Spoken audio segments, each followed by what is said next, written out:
gonna give you the host so that you can Sure. give me a Um, second. I'll do prisoner view. Let's see if this will work. Um, So try it okay. again. I So give I you the say, host so do I that you leave can meeting or what? mm, Got it. Okay. So I can share my screen now. yes. Okay.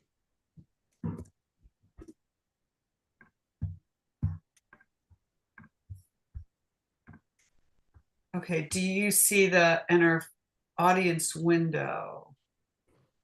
Do you see the audience window?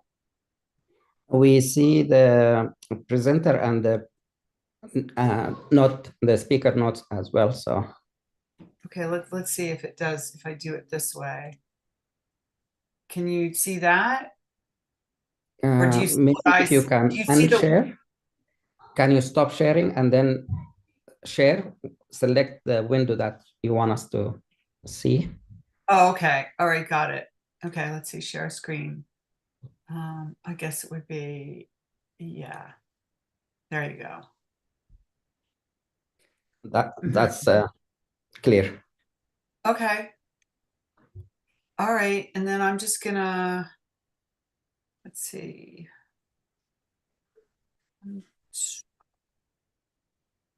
Let me see if I want to just make sure if I advance it here. Maybe I'll just advance it on this.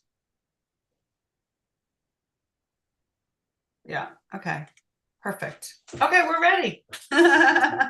So how are you involved in all of this? Are you one of the, I don't know, the fellows, the students, the whatever, trying to do research? Are you in charge of this program or what? I'm the director of this program. Oh, fantastic. I finished internal medicine Uh-huh. 2010, and then I Uh-huh. became a geriatrician. I did a fellowship in geriatrics, and Uh-huh. then I joined the faculty here at MSU, Michigan State University. Oh, okay. Wonderful. And so you do this to try to support applicants and try to help them. I mean, I've heard about you because a lot of people tell me about this tele geriatrics rotation, and so it's nice to meet you. Nice meeting you as well. Yeah, so it's a program that the goal is to provide some support for these graduates. And it's Uh-huh. not only for medical, but we have other disciplines as well. So we have Mm. graduates from dental schools, we have a therapist, physical therapist, and laboratory. So it's the whole It's workforce. multidisciplinary.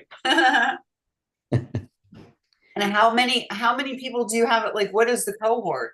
Like, what does it look like? The number of people? So it's a continuous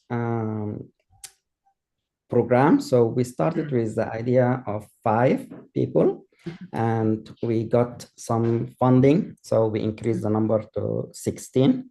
That Mhm. was during the pandemic. And then after that, we increased the number to 50, 50. And then we are increasing the numbers right now. So, Excellent. All yeah. right. Well, I know that you know, certainly lots of people or some people that I coached or that I reviewed their personal statements or had some relationship with, or were just asking about how to do research. So it's nice. It's really nice to make this connection. Oh, Um, sure. Yeah. so today I'm gonna just you could talk about this stuff for hours and hours, but I'm just going to sort of focus on a few things about the application process. I did get, I don't know if it was from you, I think it was, I did get a list of questions. I have some Mhm. questions that I have at the end of this that it was the last time I gave this that some people asked me, so I put that in. Some of the questions that you gave me are actually kind of duplicative.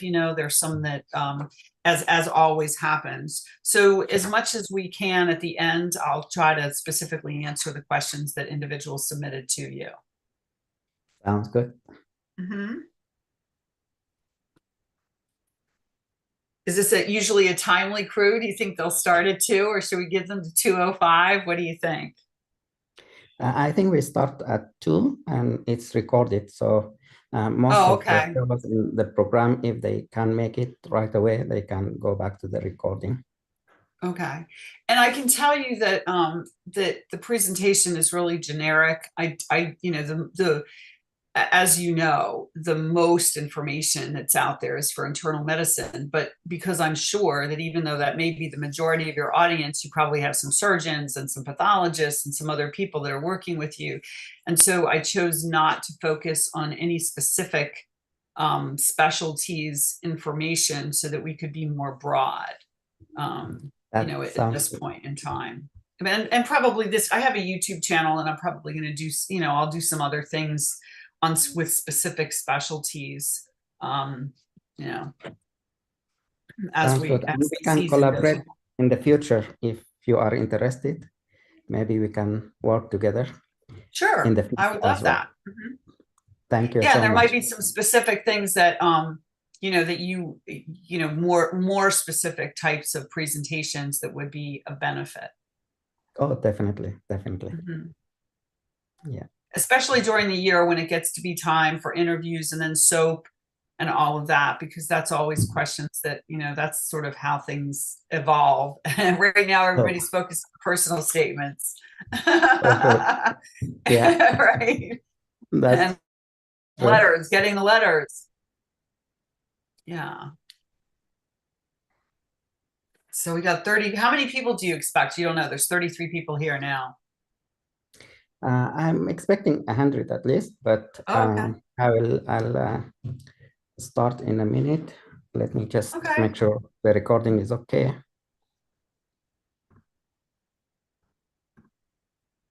And I guess you can just clip off the beginning of us talking, I guess, when you just upload it. Oh, sure. So,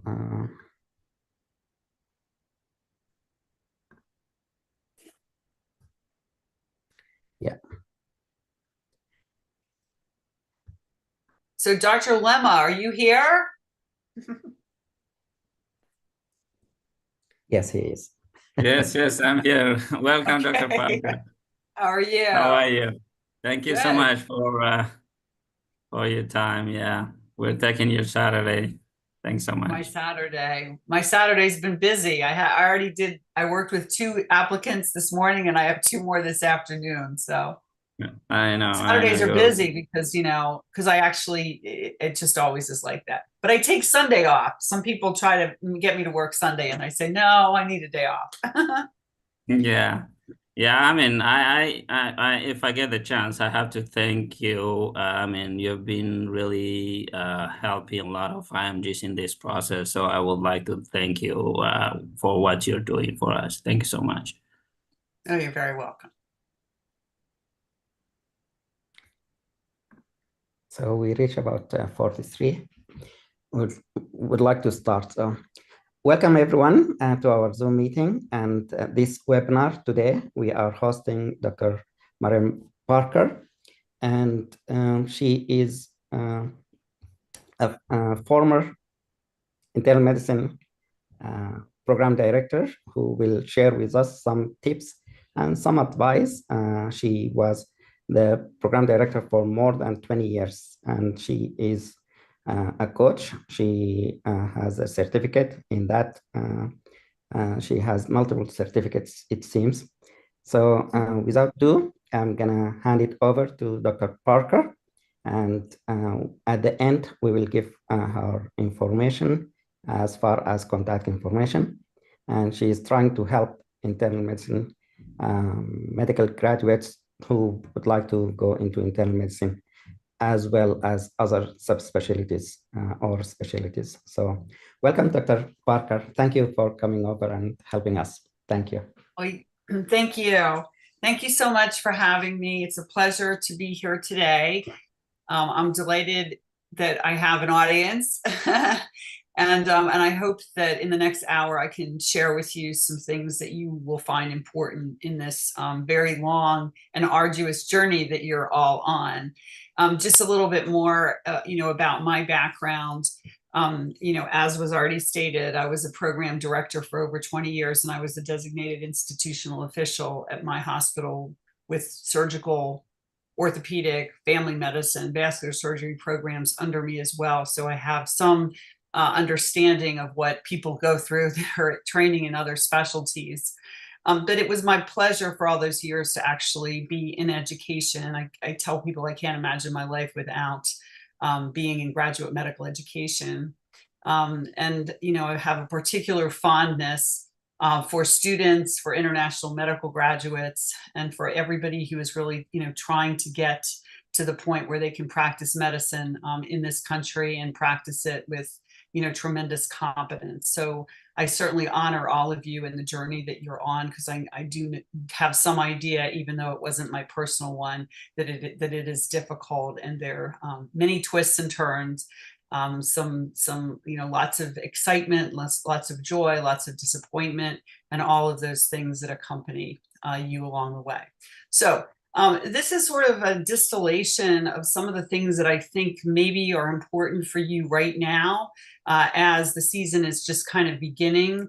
And so I thought I would talk a little bit about, you know, a few aspects of the application process and what I see as important, recognizing that what I believe is important may not be what everybody else, you know, thinks is important. And one of the things that I'll just say up front is that I get very commonly is that people are in the process of doing their personal statements or doing their ARIS applications, and they say to me, but somebody else told me I should take this out, or I should put this in, or I shouldn't include that, or I already included something on my ARIS application, and I really don't think I should also put it on my personal statement.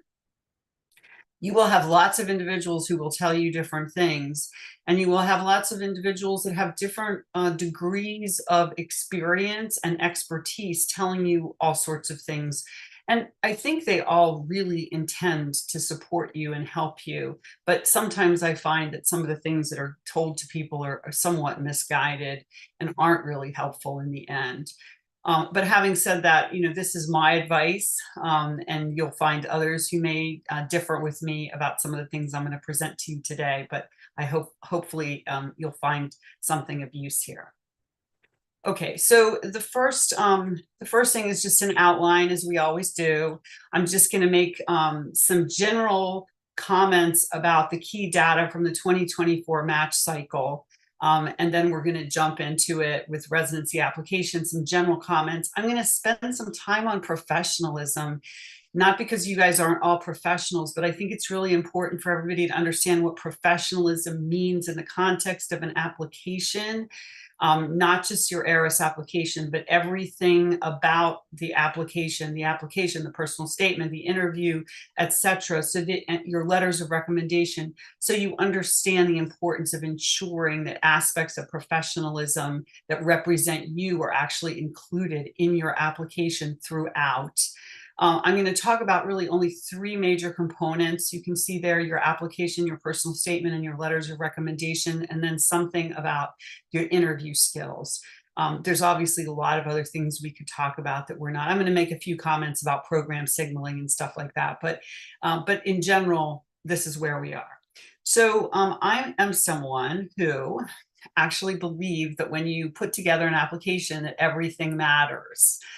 That the whole is greater than the sum of its parts, but you have to pay very close attention to all the parts of your application. And really, I think for many people who have applications that aren't perfect, which would probably be all of us. If I was applying today, God help me, I'm not sure that I would have gotten into to a residency program. But you know, I believe that you really have to take charge of things, and you have to make sure that everything is as good as it possibly can be to ensure yourself as great a success as possible with the match. It's obviously not easy. There are lots of people every year who match and many people who don't match. And, you know, you would like as much as you can to know that you've done everything that you can to be on the winning side at the end of the 2025 season, if indeed, you know, you are applying this year. Okay, so let's just talk about some key data, just so you know where we are. And I will tell you that the NRMP, I don't know, some of you may have already just recently looked at the NRMP website, but when you go under all the information that they have, they just changed it like big time. just really within the last couple days. So they caught me sort of a little bit, they caught me off guard a bit because everything is kind of reorganized, and many of the ways that they are presenting things are with much greater detail. But I'm going to present you some of the bare bones stuff that I think, is important for you to be aware of. So this was just the match data for 2024. This was last year's match data. So some of the important things was there was an increase, a significant increase, 4.4% increase in the total number of applicants.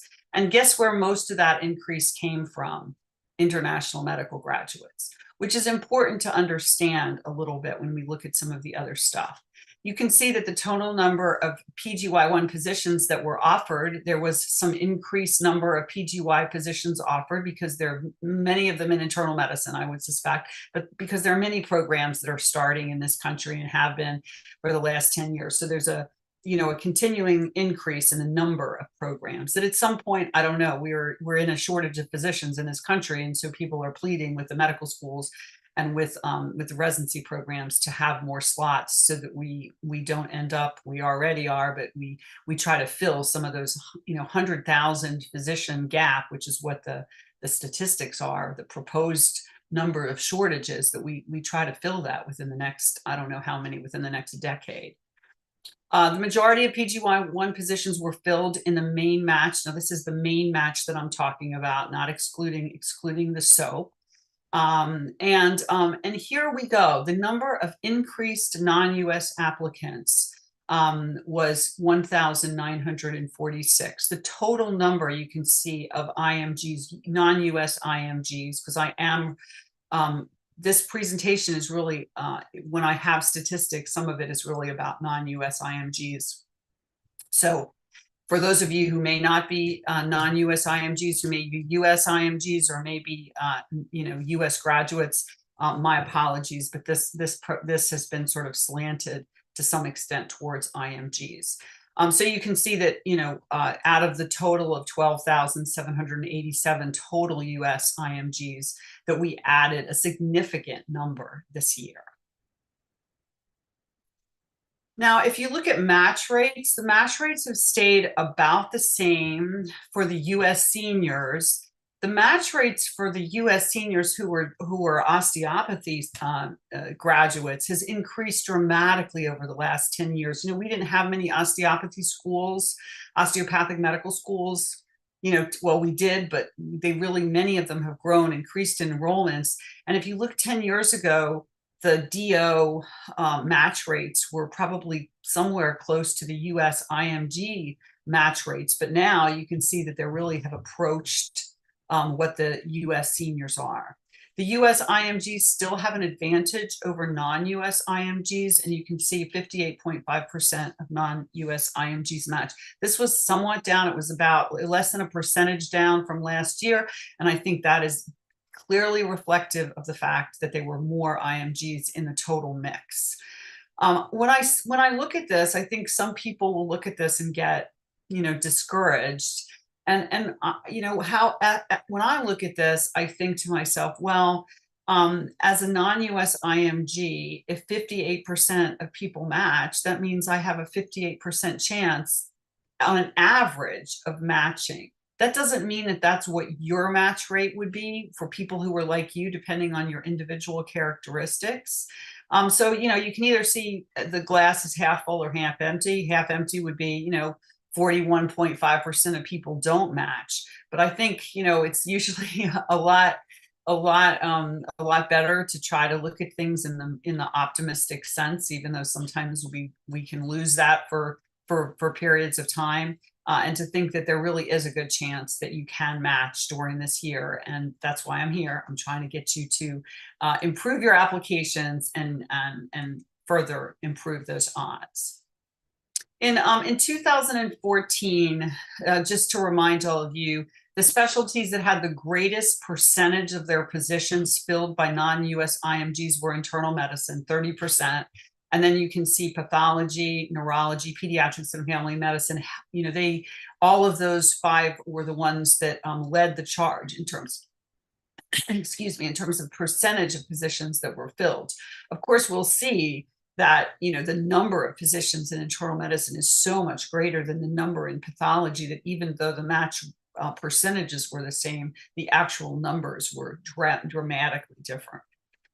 Last year, we saw a rebound rate for emergency medicine. The year before and the year before that, emergency medicine had not filled. In fact, emergency medicine had unbelievable numbers of unmatched positions in the 2023 match, which led everybody to think, okay, you know, we're going to go there. And many non-US applicants, I think, ended up looking at emergency medicine programs because they were sort of buoyed by the results the year before. And that was all post-COVID. That was because of the emergency medicine risk that was, you know, that was taken by those physicians worked in emergency rooms. And there was a lot of other reasons, but emergency medicine during COVID became unpopular, as I think would be obvious.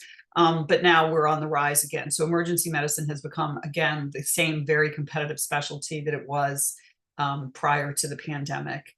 Pediatrics didn't fill as well last year as it had in previous years. You can see the fill rate was 92%. So they left 8% of their slots on the table at the end of the regular match.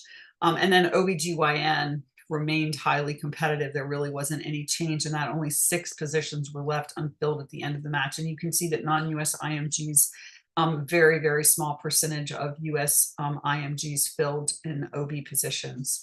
So very few of the slots were actually taken by IMGs. Now, if you haven't looked at these monograms and these data books that are available on nrmp.org, I would certainly suggest you guys look at them. They are a wealth of information. And as I stated, they have actually revamped their site. So there's a lot more information there than there used to be.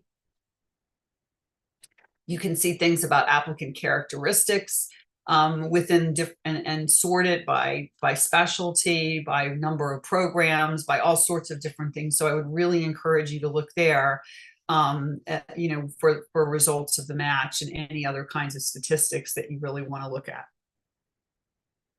So that's just a plug that there's a lot of information, and I'm really usually surprised when I coach people, because many people have never seen this data. And I know everybody's busy doing a lot of things, but there's really a wealth of information that the NRMP puts out in beautifully done form for you, for your review, your information. Okay, as I stated, even we saw 30% of IM positions were taken by non-US IMGs, and you can see what that translated into. This is actually the pure number of PGY1 matches in 2024 for some of the specialties.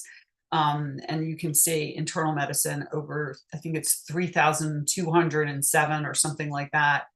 Family medicine was 700 and some, pediatrics, and then you can see neurology, psychiatry, pathology, very few in surgery, very few in OBGYN, and others are even lower than that. So I really didn't include them. These are the match rates for individuals who applied to the different programs. So obviously the match rates have to do with how many people apply for that, how many non-US grads applied for that specialty, but also realize that they're not as high as you would think, because some people applied to multiple specialties, and so they didn't get in one specialty, but they got into another.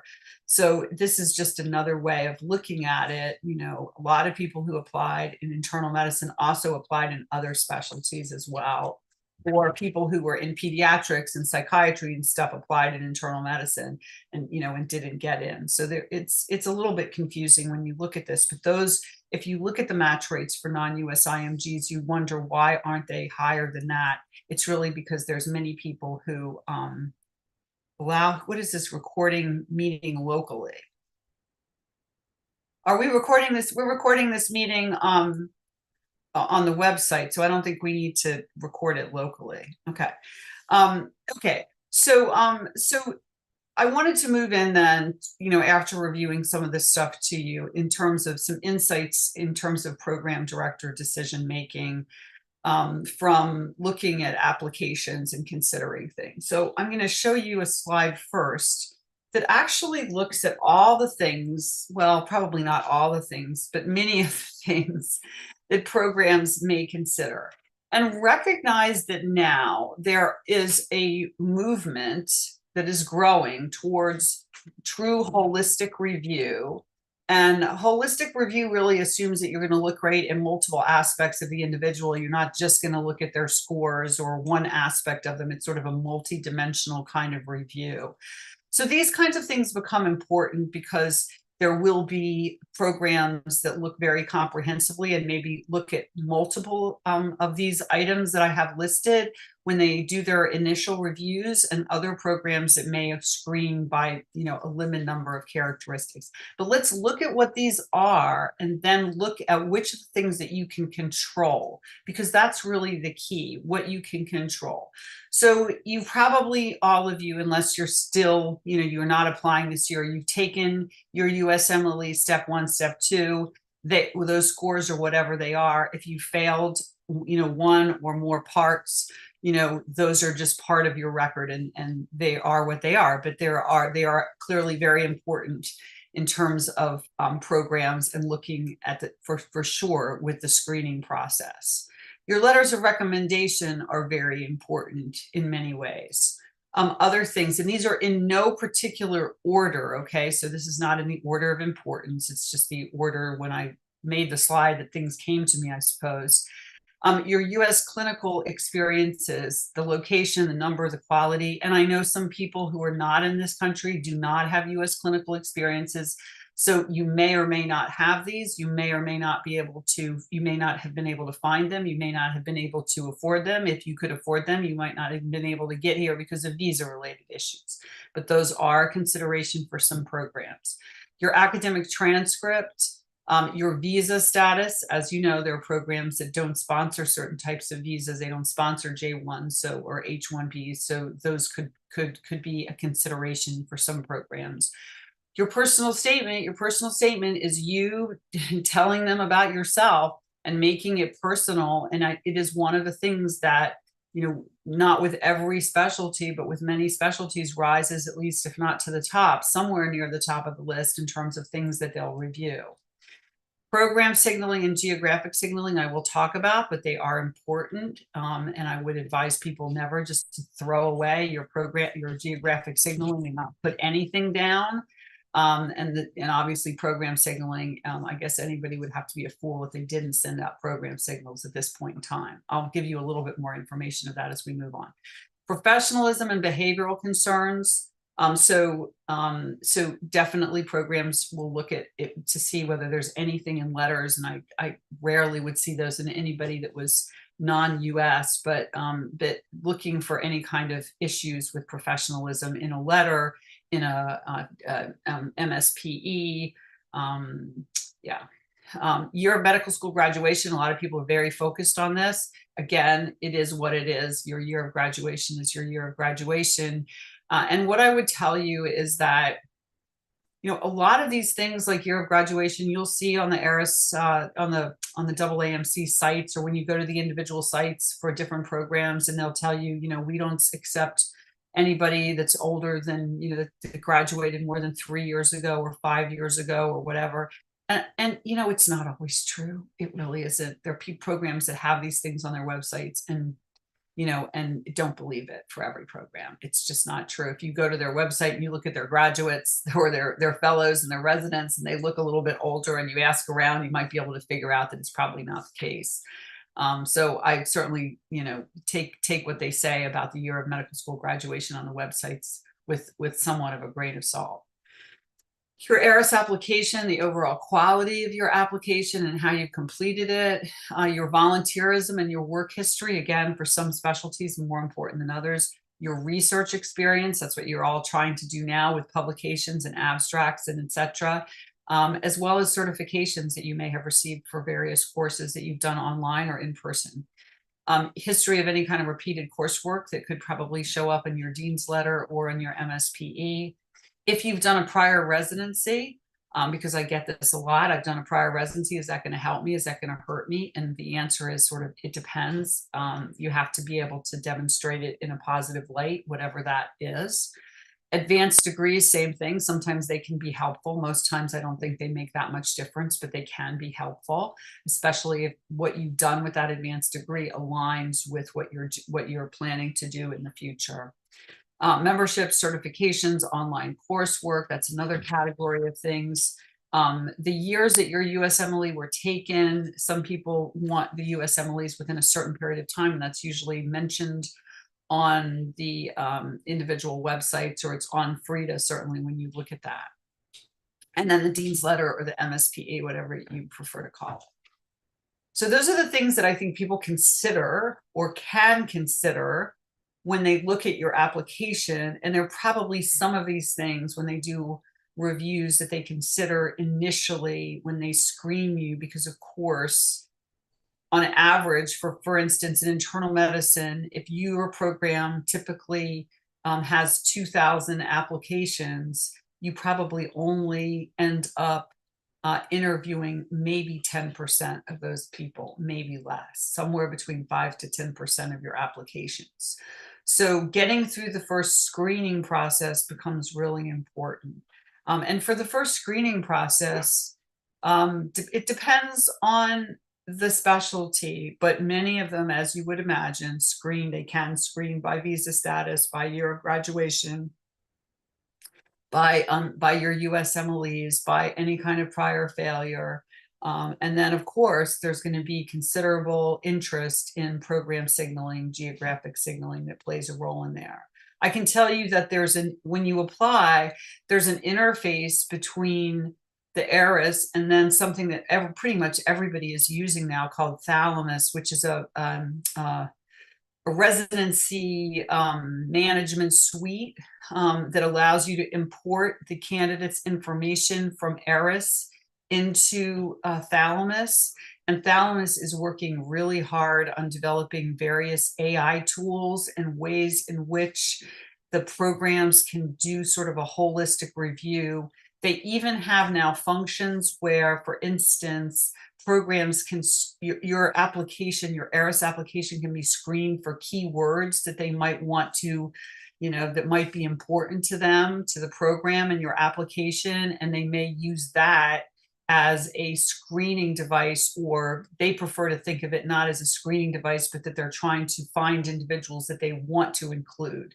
So they won't talk about it as a screen as much as they'll talk about it as who should we include rather than who should we exclude. I mean, if you're the person that's being excluded, you probably say it's an exclusion device. People who are included, they may feel differently about it, but that is the nature of it. Much, much more going into all of this so that program directors can more easily cull a group of people that appear to have characteristics that they want in their program and they think will aid them to be successful in their residency program.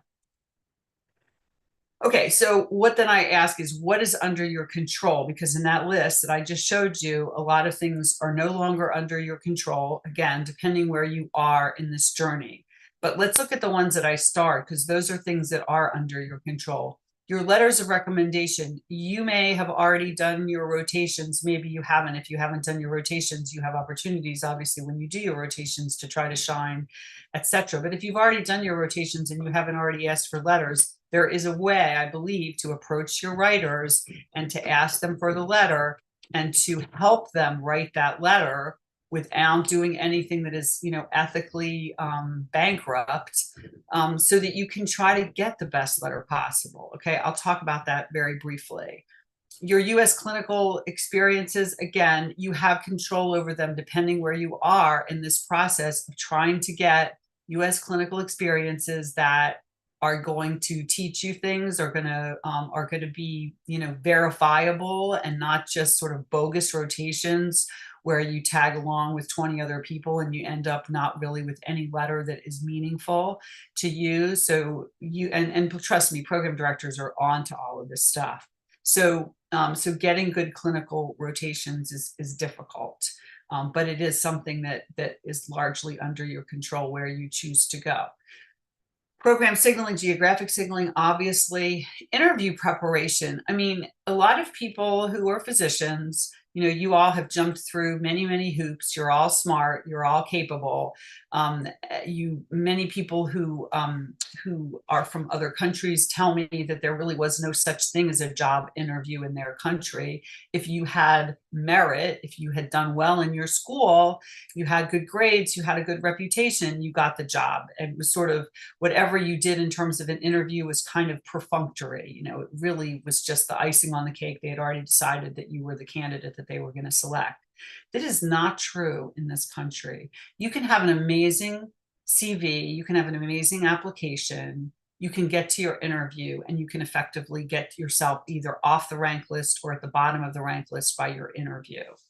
Interview preparation, I believe, is really critical, because how you present yourself in your interview, how you answer the questions, the confidence that you display are all really, really important.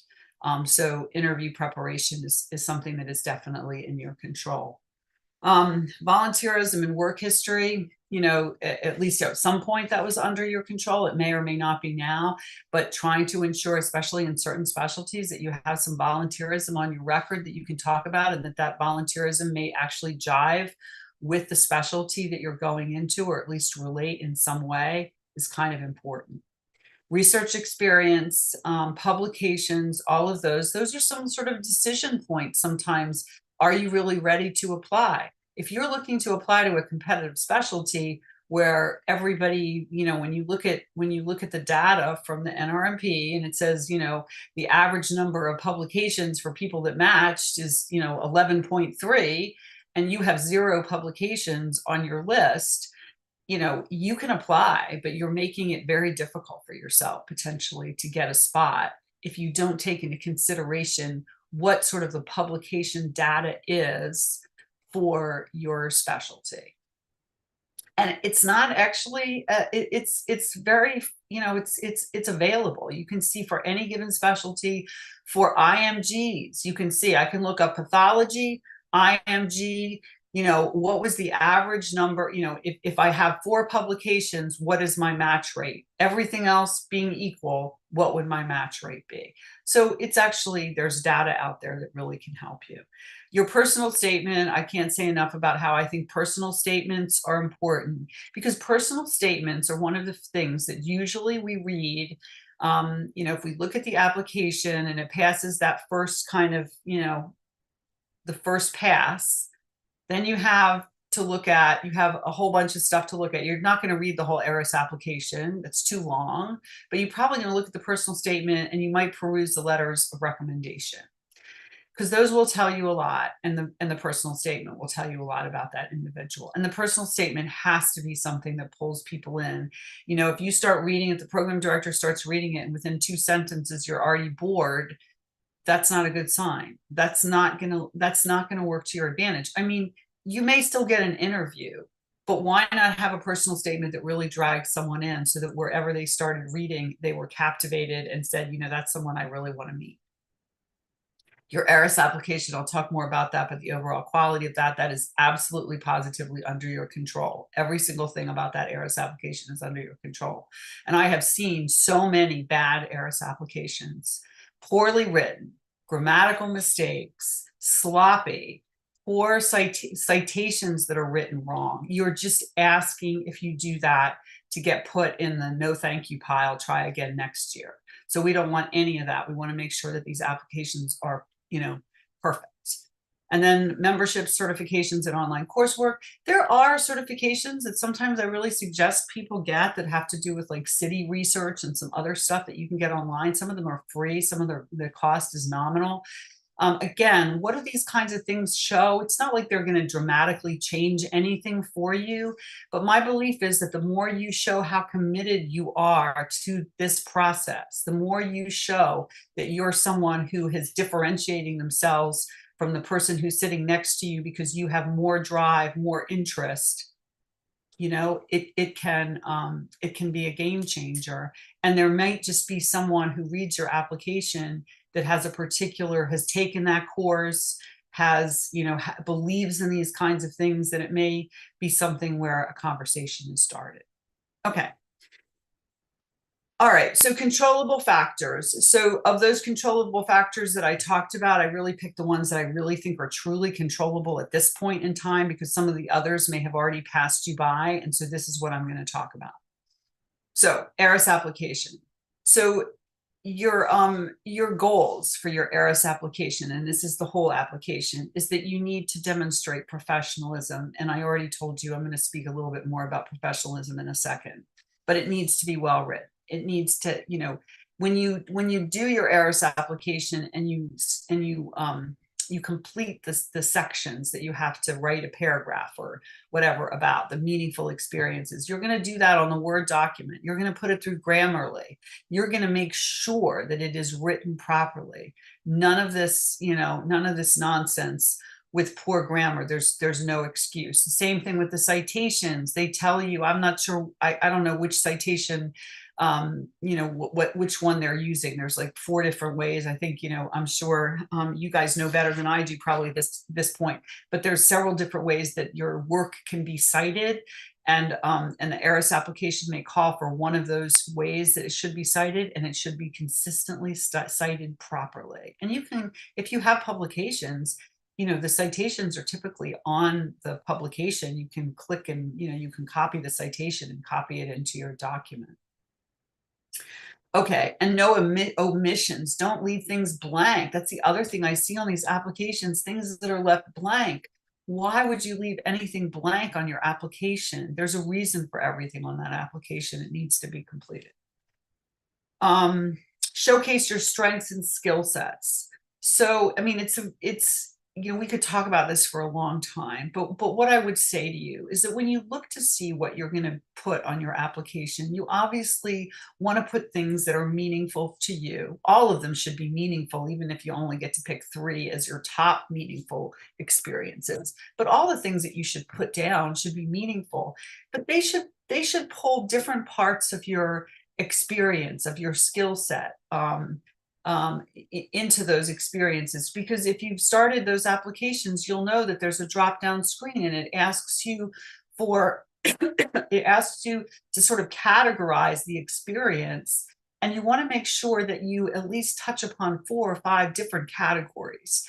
You know, you want to have something there, for instance, that speaks to your resilience. You want to have another one in the category of communication. You want to have another one, let's say, in the category of cultural humility, so that you demonstrate that you're not unidimensional. You're not just going to pick science, science, science. You're going to try, when you think about all the experiences that you've had, and many of you, I find, that are IMGs have really rich backgrounds. In fact, it's really, I'll tell you guys a funny story. And if there are US graduates here, don't take offense, but the US grads actually, they kind of said it wasn't fair. I mean, if you can imagine, they said it's not fair. The IMGs, they have like all these experiences. They have like 20 experiences, because it used to be, now you only can, you know, you can only put down 10, but it used to be that you had space and you could put down as many as you wanted. And the US grad said, but we don't have that experience. We don't have work experience. You know, we went right from college to medical school, and now we're applying for residency. We worked hard. You know, maybe we had a summer job once. We don't have all these things. It's not fair, they said. Anyway, the point is that many of you guys have some very rich stuff in your backgrounds. And so you need to figure out how you're going to leverage that to your advantage. So consider everything. Don't just, as I said before, don't just think about, you know, your most recent US clinical experiences. If you've had them, you know, you're going to want to include at least one of those, but you have other experiences that are really amazing. Okay, when you finish your application, you know, don't give me lists of things. Don't say that, you know, talk about an experience and just, this is very common practice. People write a list. I did the H&P. I presented to the attending. I wrote follow-up notes. I looked things up. No, you want to write a paragraph that actually gives me an idea, gives me a feel for what happened in that clinic. What were your major roles? write it out, write it out. We don't like reading lists. I mean, it's like when you study, I always found it really hard just to read a list of things and try to get anything out of it. It was like connecting the dots. You want to connect the dots for the person who's reading that. Give them a nice little summary to read about your experiences. It can be 1 or 2 paragraphs, even 3 little short paragraphs, but don't put bulleted lists in there, except for the very rare occasion. Alignment with your specialty and the types of programs. And this is something that could be talked about a lot and is really best talked about on individual bases.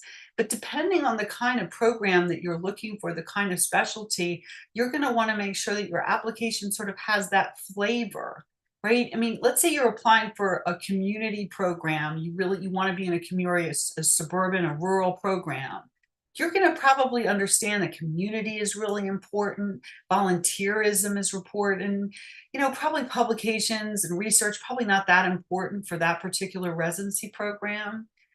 On the other hand, if you're applying for like a competitive program that's you want to match at a university or a university affiliate, they may really care more about publications. They may not care so much about volunteerism. They may care about other things. So you want to make sure that there is, as much as possible, an alignment. If you're looking for a surgery program, I mean, they're going to want to see evidence that you're someone who can think on your feet, that can handle emergencies, that doesn't get flustered easily by things, because that's part of what you have to be able to do as a surgeon, right? Emergency medicine, same kind of thing. So demonstrate alignment. Take some time to think about, if you were a program director of a university program with X specialty or a community program of X specialty, what do you think that program would be looking for in their applicants? Okay. And then smart use of program and geographic signaling. I'll say that some more, but I had probably 25% of the applications or more that I looked at last year, after people had already submitted them, they didn't do anything with geographic signaling. They just left it blank. They said they had no preference. That was a big mistake. I understand why that people think they should do that, because they feel like they're going to limit their possibilities in some parts of the country if they just leave everything blank. But it's not a good strategy. At least you'll see by the data that they've accumulated and will continue to accumulate over time. Okay, professionalism. I'm going to talk about this because, as I already stated, I really believe that it should permeate your application. So I wanted to talk and just remind you, because when I say professionalism, maybe it doesn't mean the same thing to everybody, because it's pretty broad when we really think about it. This is from the AAMC, and these are the pre-professional competencies. These are what they talk to about pre-meds who are going to medical school. But I think it's exactly the same. And I can tell you what the ACGME competencies are too, because when you become a resident and you're in an ACGME program, you get graded on 6 competencies. And one of those competencies is professionalism. So let's talk about the pre-professional competencies, and we're not going to call them pre-professional. We're just going to call them professional competencies. Okay. So service orientation. So, there's a sense that you need to want to serve other people as a physician, not just on a local level, but on a broader level too, that you really have a desire to help people. So service orientation. So you want to make sure that your application in some way gives this sense of service.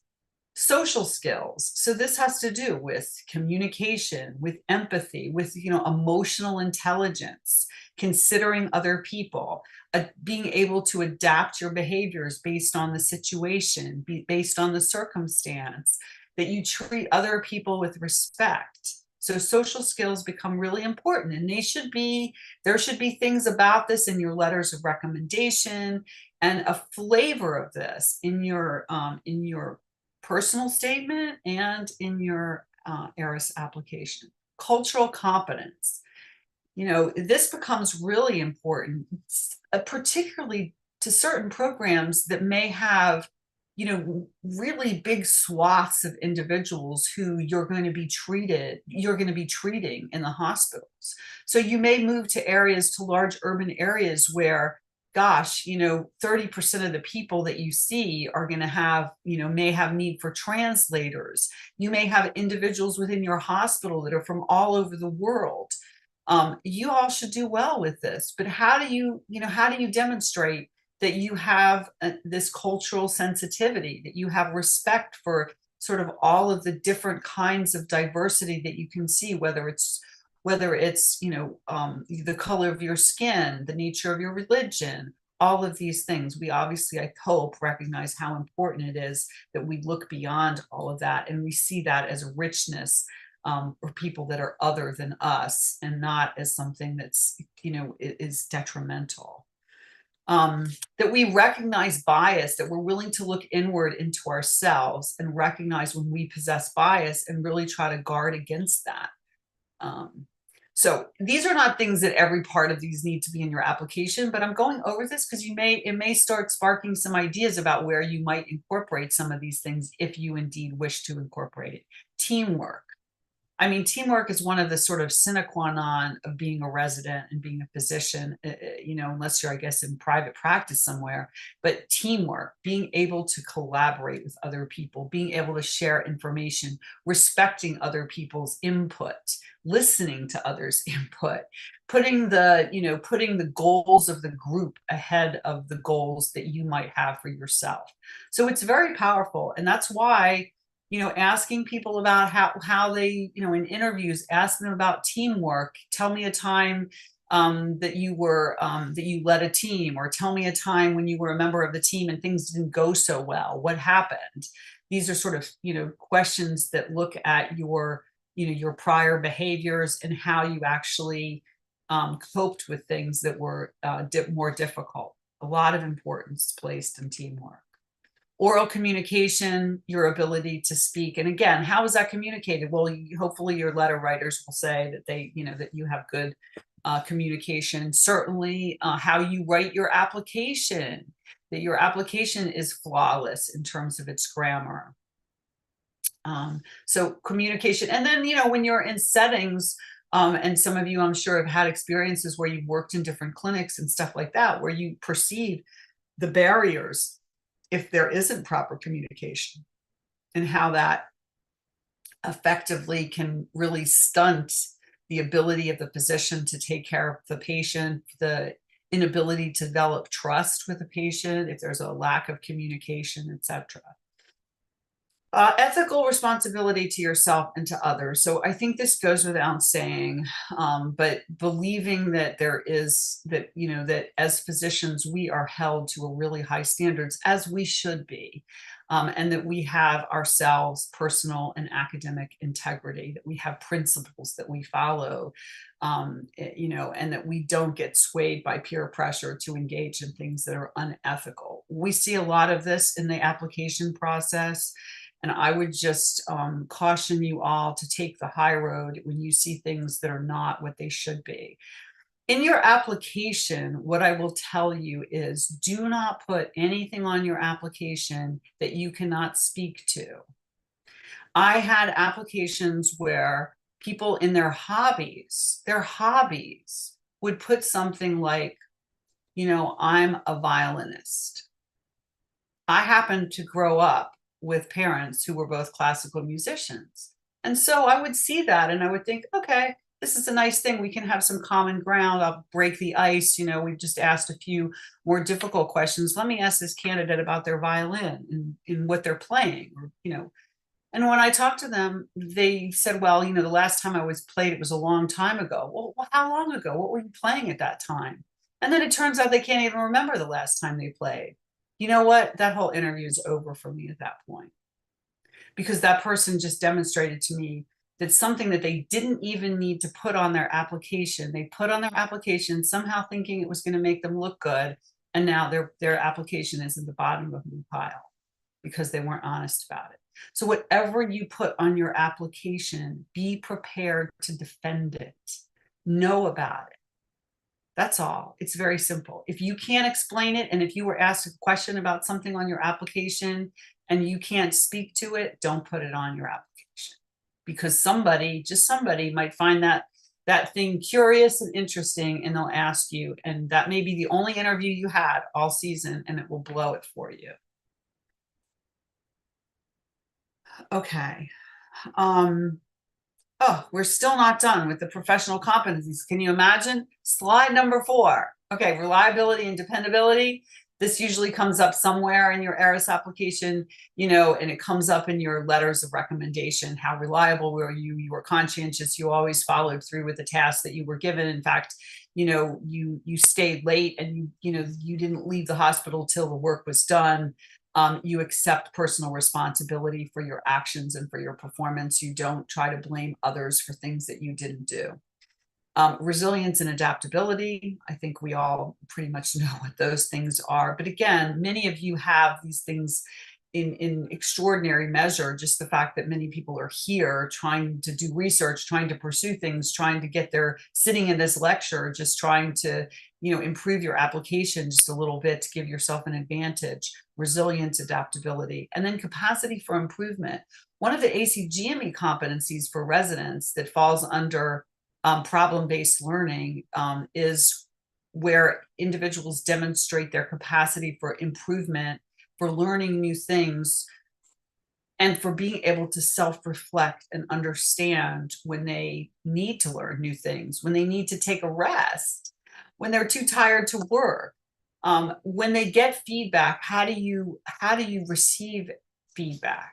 Do you solicit it independently, or do you wait for somebody to tell you about your performance? So you can see all of these things, especially if someone writes in a letter, this individual showed great interest in improving their learning during the rotation. They asked me multiple times for feedback and responded in a very respectful way that, and incorporated the feedback rapidly. These are things that tell you that that person is teachable, that that person is approachable, that that individual is probably going to be a joy to have as a resident. Okay, so that's it for professionalism, except to show you this. This was the program director survey of 2000 from the NRMP. It asked, it's at the very end of the survey, and it asked the program directors to assess a variety of different factors in terms of their importance to the residents' subsequent success in the program. So what are the factors you as a program director think are going to ensure the success of a resident in your program? What is number 1 up there? Professionalism. Now you can see the other ones, 4.9, 4.9, but we'll see. Quality of patient care, clinical competency, ethics, professionalism. And depending on how you broke it down, if you broke it down in certain with different different specialties, it comes out differently, but professionalism is almost always at the top of the list. Okay, a couple other things, just if I haven't already driven my point home about professionalism, is this: when programs do these holistic reviews, when they look at the environment that you come from, where you come from, they look at external forces, they look at other forces, they look at your competencies, they look at your skill sets, they look at metrics. When they say what programs will cite, what a program cite as discrete applicant factors when they're doing holistic review, well, personal attributes of the individual are important, interests are important, interpersonal skills, ethics, and professionalism. 81% said this is an incredibly important part of our holistic review. And furthermore, when you looked at how important were these factors in a holistic review on a scale of 1 to 5, interpersonal skills, ethics, and professionalism were 4.6 out of 5, the highest rating of any of the discrete applicant factors that they looked at. So I hope that I've convinced you of the importance of professionalism throughout your application and certainly during your interview. Okay, program and geographic signaling. Both program and geographic signals increase your chance of obtaining an interview at a given program. They don't appear to be additive. So, if you have a program that, let's say, is in New York City, and you listed that program as one of your program signals. And you also listed whatever the Northeast, whatever that, you know, Atlantic states or whatever it is that New York fits under. And you also listed New York as your geographic preference. It doesn't appear that that was additive. Okay. But when you looked at, and this is internal medicine, and I don't have the data from all of that. I'm happy to, you know, refer you to a short video. I actually posted it. You could go back on my LinkedIn. You can go back and look at it, because I think I posted it some time ago about the importance of program and geographic signaling for people. So that you could look through it, and it goes through many different many different specialties. But in internal medicine, in terms of your geographic preference, if a program was aligned with your geographic preference, so one of your geographic preferences, like, you know, I don't know, the Northwest, and the program was located in that area in the Northwest, you had, it looks to me like almost somewhere between a 2.5% and 3% increased chance, just by that geographic alignment, to get an interview. If your signal was sent, and now we don't know, because now there's the gold signals and the rest, and the silver signals, right, in medicine. So this year it's new, because you have your 15 signals and you have 3 in medicine. And the same thing, some other programs, every program has different numbers. If you haven't gotten to that yet, every program has different numbers of signals and how they apportion them. Some just have 1 level of signals, some have gold and silver signals. I think there's 1 or 2 that might have 3 tiers. But it's all different. But anyway, last year for internal medicine, you had 7, but last year, if you sent a signal versus not sending a signal, on average, sending a signal gave you a 32% chance of getting an interview versus 7% if you didn't send a signal. Why is this important? Because look, the residency programs don't have a vast number of residency slots for interviews. They have a finite number. And what they're trying to do is they're trying to maximize the individuals who they invite for interviews as at least being individuals that they think, if they get an offer, or if they put them high on their match list, that individual is actually going to come to their program. And we know that people who are living in a given area and indicate that as their geographic preference are more likely to come to that area, stay in that area, do their residency in that area, potentially even end up, you know, staying on post-residency for fellowship or for jobs or whatever. So it's an odds game is what it is. It's the program director saying, that person really said they want, out of their 3 geographic preferences, they've said they want to be in the Northeast. You know what? I'm thinking that's a pretty strong, they gave a good reason. Again, when you have to put your geographic reason, sometimes you're allowed to put why. You should write why. Maybe it's because it's family. Maybe it's cultural. Maybe it's an area that you're like an avid, I don't know, you're an avid hiker and it's a beautiful country for you to hike. I don't care what it is, as long as it's a reasonable explanation that is believable and is authentic and would lead a program director, and that you could substantiate if you got an interview, that would lead a program director to believe that if they invite you for an interview, like you for an interview, and you put you on that rank list, that they have a pretty good chance of getting you as a resident in their program. Okay, so that's why these matter to people, because otherwise who would care? But they do matter. So don't throw away your program signals or your for sure, or your geographic signals. Okay, are we doing okay? Because I am way behind. Are you all going to be able to hang out for the remainder of this? Yes. Okay. All right. Okay. Personal statements. All right. So let's get on with this. Personal statements. I just have one. I mean, personal statements are complicated in a sense, but I'm just going to give you a couple points. They need to be well written. That's pretty obvious. And what does that mean to me? It doesn't mean they have to be like works of art, but they need to be well written, and they need to start off with something in the first 2 paragraphs, in the first 2 sentences, that's going to make me want to read more. They need to be captivating and not some boring monologue that sort of tells me about, gives me a laundry list of what you've done. It needs to be personal. I would want to invite you to my house and have a cup of coffee or tea or whatever, glass of wine with you, and sit down and hear what you had to say. And trust me, most people come to me and they have personal statements. And then I say, well, okay, let's talk about you for a second. And then we start talking. And when I start talking, I find out these fantastic things about them. I'm like, why isn't that in your personal statement? I don't know. They say I didn't think that was important.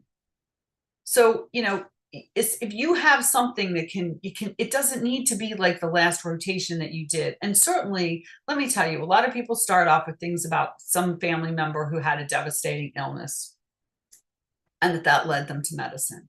And I get it. For some people, that really is the event.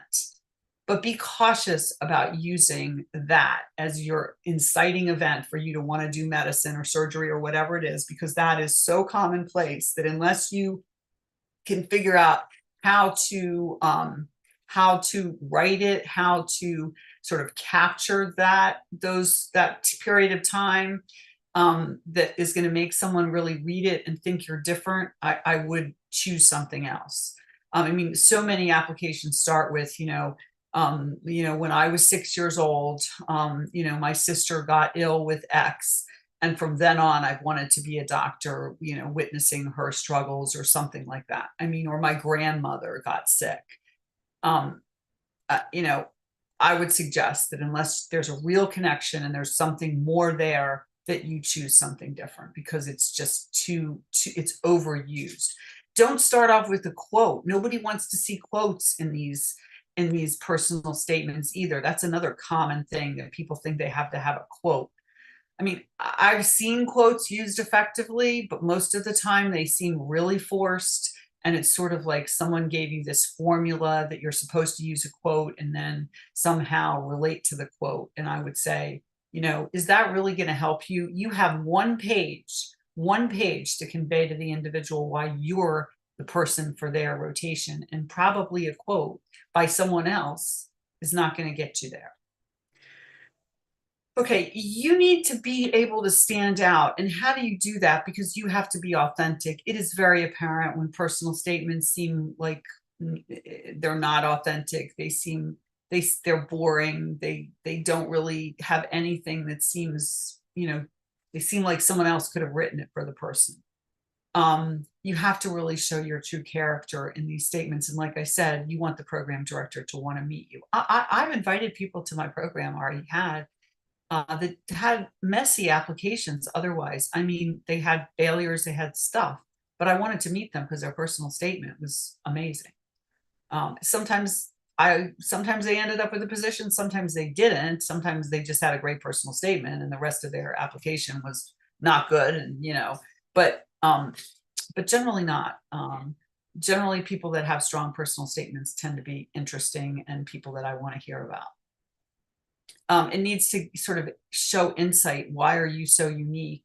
And it needs to, show the distance that you've traveled. I mean, there's a sense that you get of not every little struggle that you've had, because some people say, well, I can't put in everything. Well, of course you can't put in everything, but a sense of the trajectory of this journey, I think, is important. If you have a serious red flag, so if you have failed a part of your USMLEs, if you have taken a USMLE and you've done, you've just barely passed. If you have a long gap in your training, these are red flags. These need to be addressed in your personal statement, because we're going to look for it there. And if you don't look for it there and you don't find anything, many applicants say, I didn't want to draw attention to it. Well, it's there and you need to draw attention to it, and you need to demonstrate to the program director why it's not important and how you have overcome that, what you learned from it. That's what you need to do. And I have a whole, if you go on LinkedIn, I wrote a 2-part series on what are red flags, and then a second part on how to handle red flags. And I include lots of examples of how you can write about effectively, I believe, about a red flag that is in your application. Don't assume that the elephant in the room is just that we're not going to see the elephant in the room. It's there. You need to talk about it briefly and in a way that convinces people that I don't need to worry about that as a program director. And then this is sort of that idea of fit that I talked about a little bit at the very beginning. is that if there's a particular sort of, particular kind of program that you're looking for, your application needs to be in some ways generic, but it can also be slanted. I mean, if you're somebody who really wants to do academic medicine and wants to teach and wants to be involved in a university at some point, you need to kind of let them know that you have those particular goals.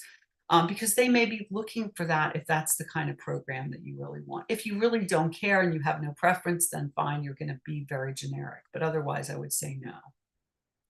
Okay. There is, I wrote there, if you go to my website, there is a book that it's not a workbook, it's a workbook that you can download about personal statements that many people have found helpful, but it's free to you. If you wish to do that, go to my website, you can find it. I think it will give you some ideas if you haven't yet started your personal statement. I guess the other thing, if you haven't started your personal statement and you're applying for 2025, please get started. It is one of the hardest things that any of us have to do, is write about ourselves. It is not easy. It is not easy, and it will probably need multiple revisions. You may have to, start one personal statement, go, put it aside for a second, start another one. Sometimes, your first one just isn't what you want to include. Remember too, that if you're applying for more than one specialty, you probably need more than one personal statement. And it shouldn't be just a personal statement that's tweaked a little bit, like instead of saying internal medicine, you put in family medicine. No. I mean, there are differences when you apply to different programs, different specialties, excuse me, and those need to be recognized in the way that you write your personal statements. So if you're applying to multiple specialties, and I know many of you probably may, you need to consider that, and you need to give yourself time to be able to write 2 different personal statements, or at least 2 versions of a personal statement that are uniquely their own. Okay, letters of recommendation. Okay, again, I like data. Percentage of program directors who identify letter of recommendation as a key element, one of the top 10 things that they looked at in interview selection. So this is not just a regular letter, but this would be a letter from your particular specialty.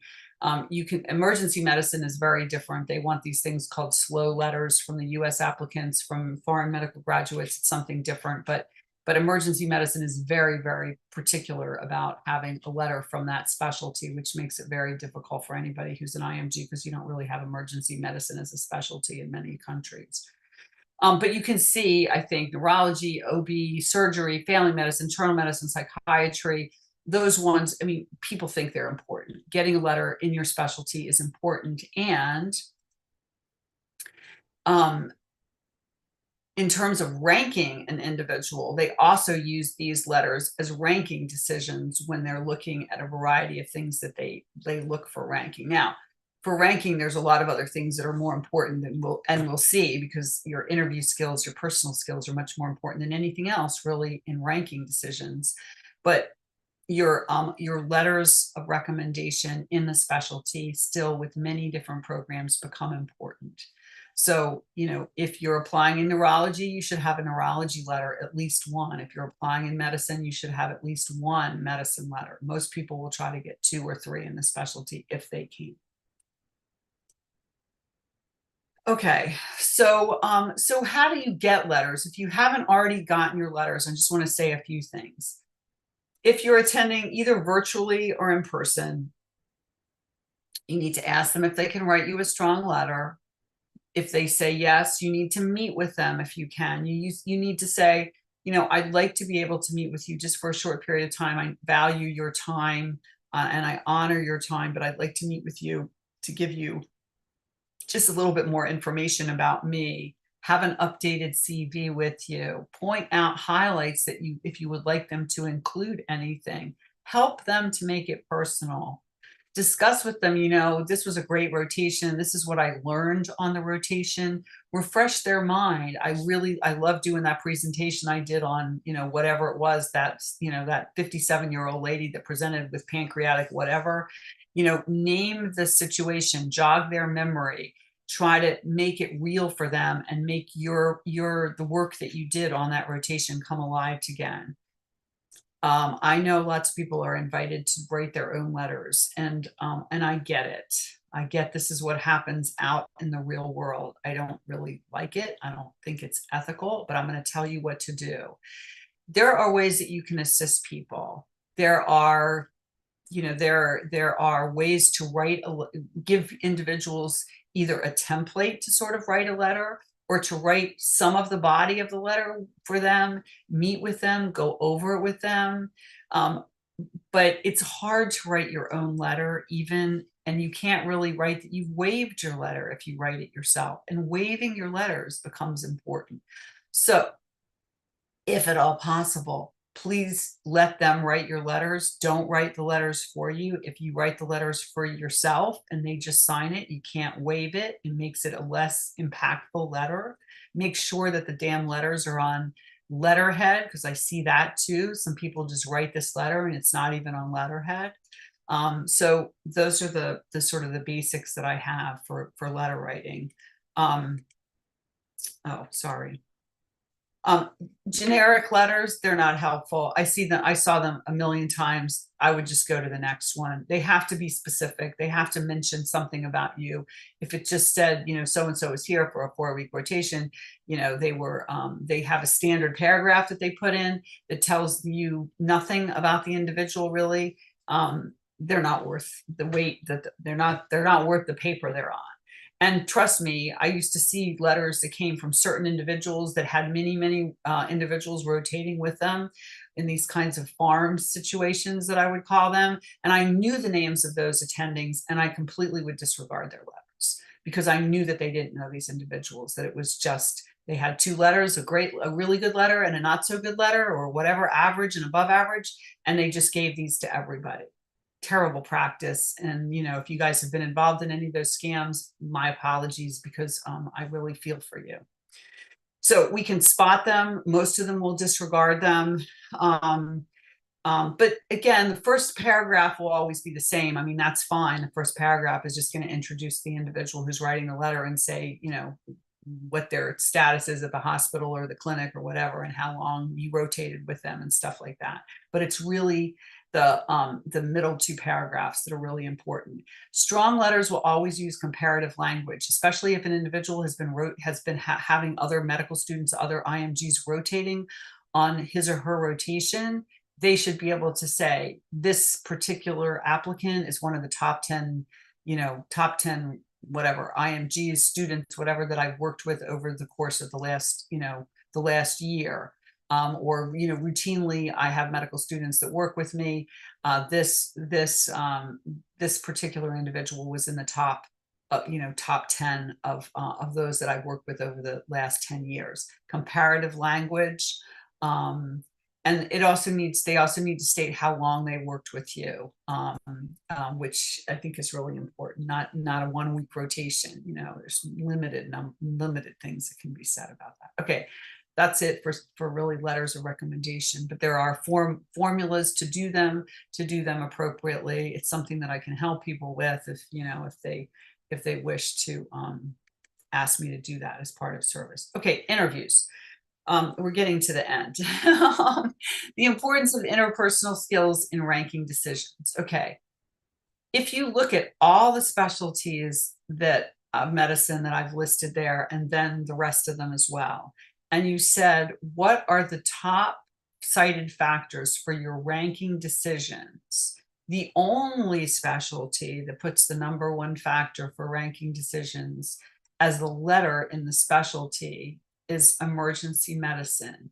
Every other specialty puts in something to do with your interpersonal skills, your interactions with the faculty, the feedback they got from the residents on the day that you visited, whether it was virtual or in person, your interactions with the house staff.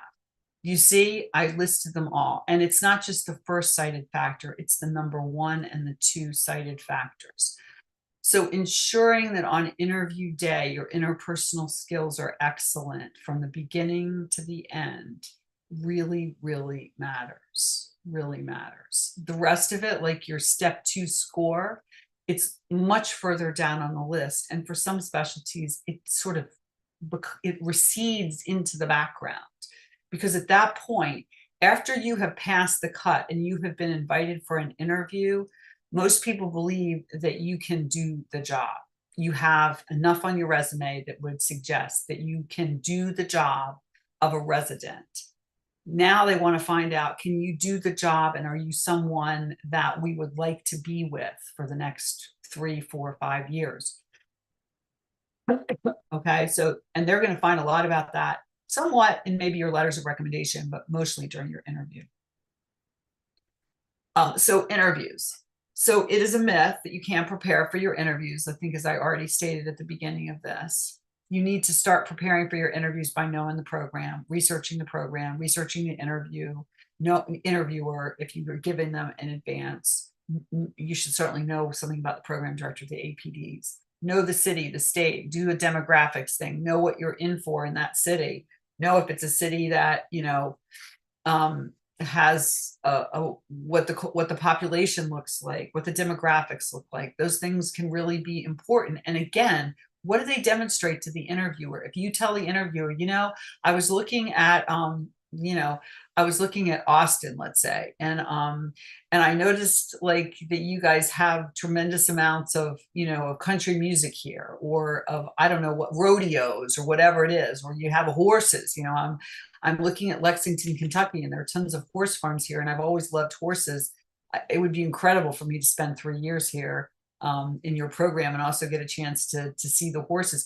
What does that, I mean, that may be an obvious example, but what does that mean? It means that the person has taken the time to look at the program, that they're already communicating to the program director that they can see themselves in that environment and would like to be in that environment.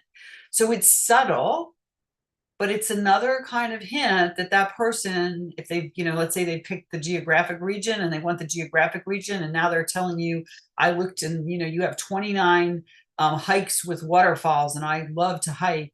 This would be fantastic for me to come here, you know, and go do these hikes. They start thinking, she's really into this place. You know, let's really consider. Okay. Interview preparation. I just talked about that. You can't ace interviews without practice. I mean, some people are very good, but I can honestly tell you that I've never had someone that I did interview practice with that I couldn't show them how to improve. And some really, really, really needed help. I believe you should do a mock interview at least once with yourself being interviewed. As painful as that might be for you, you think it's going to be painful, and then to watch the mock interview, it will dramatically help you if you can actually, again, accept that feedback. Try not to take it personally. Try to use it to your advantage. It is an absolute game changer for people who do that. There is AI training that actually can be very helpful. And that is that there's some programs that are really quite inexpensive. You pay like a monthly fee, but that you can give them a little bit of a flavor of what kinds of questions you want to be asked. And they will have an AI, a virtual person asking you questions, and then you answer the questions. You can tape your responses, videotape your responses. It will give you feedback about certain things. It will give you feedback about the tone of your voice, about your eye contact, about how many ums or uhs or pauses that you have. It won't necessarily discuss with you the content though, but the AI can actually be very helpful for people in terms of building confidence. And anytime that you record yourself over and over and over again, it gets better and better and better. Okay.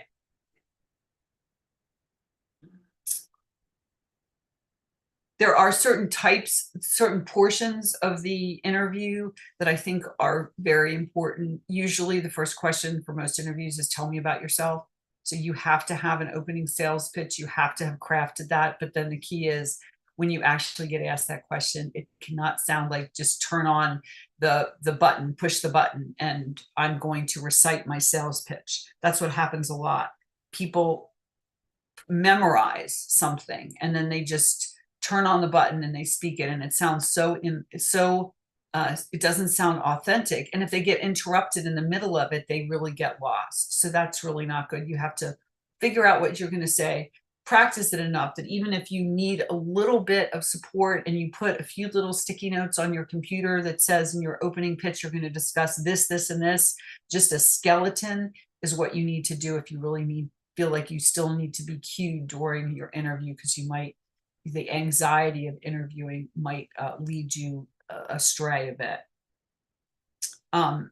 It is all about storytelling. You need to have certain stories that you've rehearsed, stories about teamwork, stories about leadership skills, stories about the time that you had a difficult situation with a patient, a time where you had to get feedback that was difficult, the time that you failed.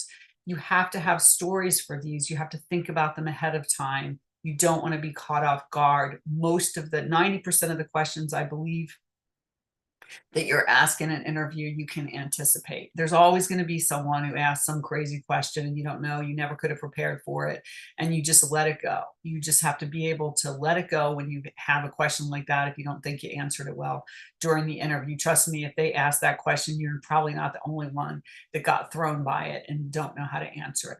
For the most part, people don't really ask that many clinical questions. The programs that I found asked the most clinical questions were pre-match programs that wanted people functional on day one. So they start asking you questions about how you would handle this emergency situation or that. I mean, most programs really don't do that, but some do.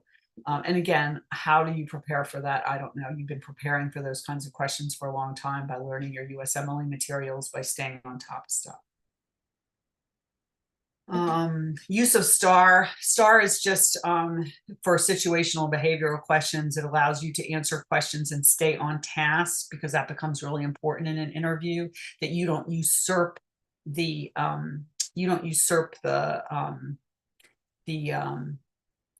interviewer. You don't take over for them. So you have to be able to answer your questions in a very succinct fashion. So you tell them what the situation was, what your responsibilities were in that situation, what your task was, what the action was that you put into place, and what the result was. There are variations of STAR that use different letters, but basically most people will know STAR, and that's what you need to practice your behavioral answers in that format.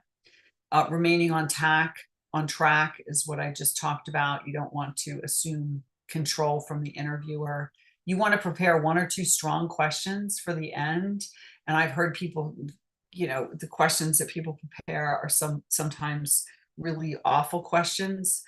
Any question that you prepare at the end should, again, emphasize something about yourself. For instance, let's say that that you want to find out about the opportunities for mentorship at your program. You say something like, I've had some really excellent mentors so far in my career, and I've had an experience where I was able to mentor someone. So, and I believe it was a lovely relationship. I was wondering about how you go about having mentorship at your institution. You see what that does? It asks a question about mentorship that you want to know, but it also reminds the person that you're someone for whom that matters. You can do it about teaching. You can do it about research. You can do it about, professionalism. You can do about almost anything, but it needs to be something that, again, is basically saying, this is important to me. It's something that I value. Do you have those things in your program? Now, there are other questions you may ask, what do you see? What kinds of things do you envision, changing in your program over the next couple of years and stuff like that? But yeah, I don't think those are as important, honestly, as asking a strong question at the end of the interview, because they usually come at the very end of the interview, that reminds the interviewer about something really important about you. I mean, I've had people ask the interviewer crazy questions. They'll ask the interview something like, tell me about what your greatest challenge was in life. Can you imagine? People have told me that's what they ask their interviewers. I mean, I would have just told, or they very commonly, can you tell me what you think the best qualities are or the important qualities are for an intern? When they asked me that question, I used to tell them, I said, well, why don't you tell me what you think the most important qualities are? I mean, you can get it turned around in your face too, because that's not, I mean, you should know that question. Why are you asking the program director that? I really don't know. So think about the strong questions you're going to ask, prepare one or two, and make sure that they matter. Confidence, professionalism, it has to do with how you dress, how you appear, how you thank the individual for being there, how respectful you are of everything that sort of goes on during that interview, without being overly, without saying, thank you, ma'am, a million times. I mean, that's not necessary, but making sure that you show appreciation for the fact that you were being interviewed is important. And I think this is the penultimate slide maybe, but likability really matters. So when people look at this thing about what is likability? It has to do with being authentic in an interview, being positive. Nobody likes someone who's negative, being engaged, connecting with your attending, which sometimes is hard. Sometimes you have attendings or people that interview you who are not easy to connect with, but still you need to try. Enthusiasm, reliability, you show up, before your interview starts. You're accountable, you know how to operate the computer that you're on, all these sorts of things, and that you're respectful. All of these things matter in terms of your likability at an interview. Okay, and then finally with interviews, did you articulate the specific value that you would bring to the program? And when I coach people, I teach them how to do this with individual programs. So once you get an interview, you really do have to research that program and try to find where that place is that maybe you can communicate your fit with that program. And that becomes important. So I'm really done with the formal part of this. I do have I have a list of questions that you gave me, but I also have. Hello? Can you mute yourself? Mute, please. Dr. Parker, if you can mute the person. How can we mute this person? Click on participants. Yeah. Let's see, participants. Well, they stopped. Oh, let's see. Somebody not muted? Well, I think everybody's muted now. Okay.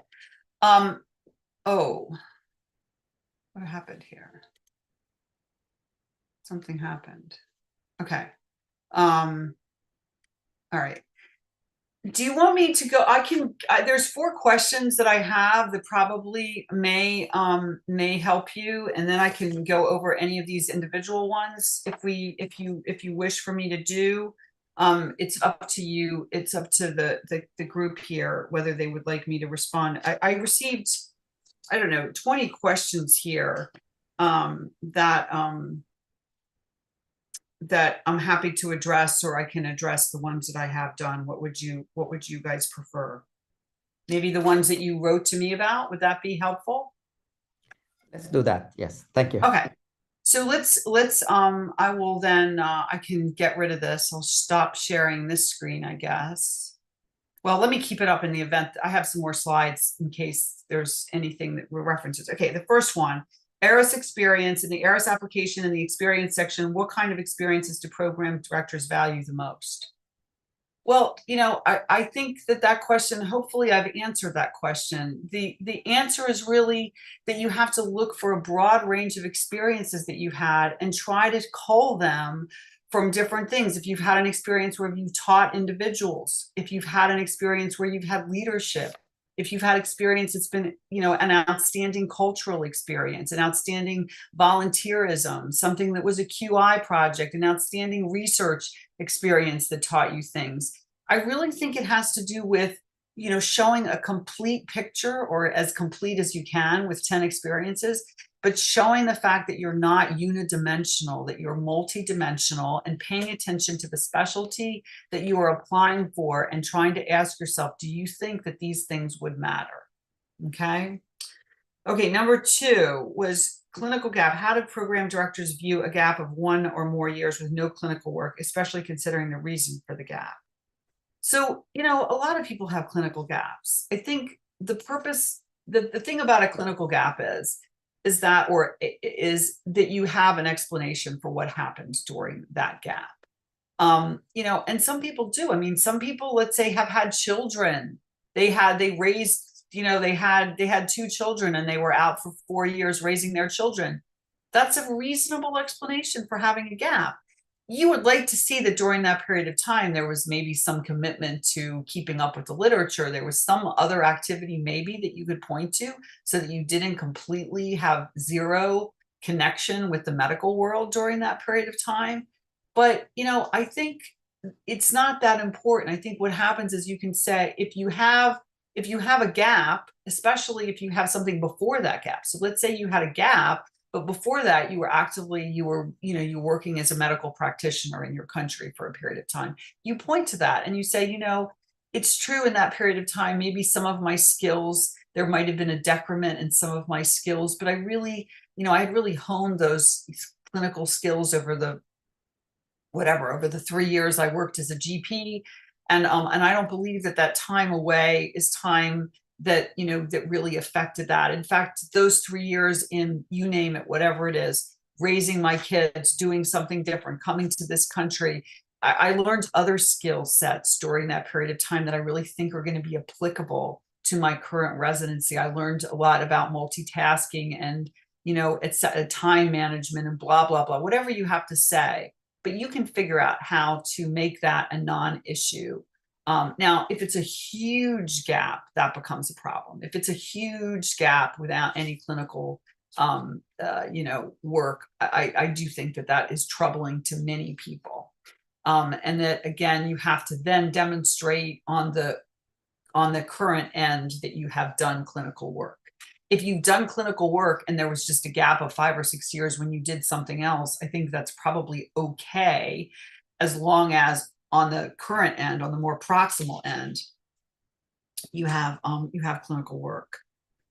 Okay, what are the match chances for an IM old graduate 5 to 10 years after graduate who completed residency in their home country and has no clinical gap in the US? Well, I mean, I don't know. You know, it depends on who you are. I can tell you, last year when I started doing just this, I had the individuals who I worked with who matched, and I had about a 70% match rate.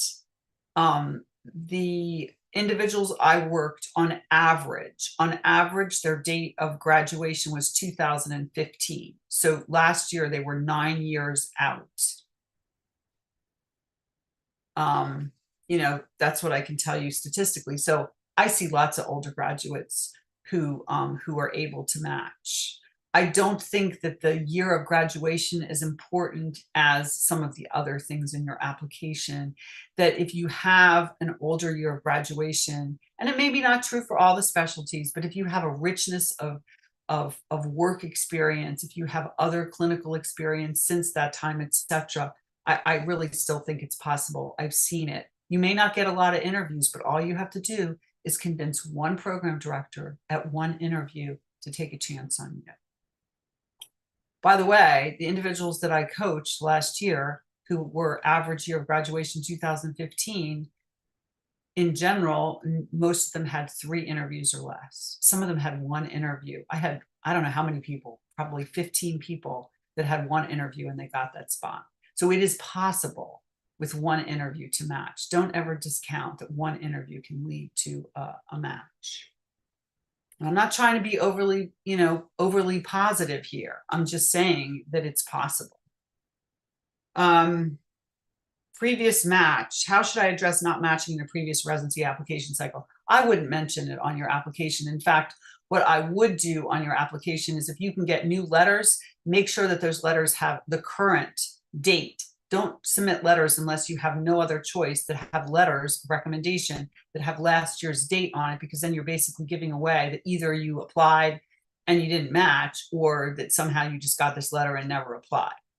I wouldn't even address the issue with that you didn't match. I mean, you need to tell if you're working with somebody, if you're working with a coach, you need to tell the coach that you didn't match last year so that they can help you, but you don't need to tell the programs that.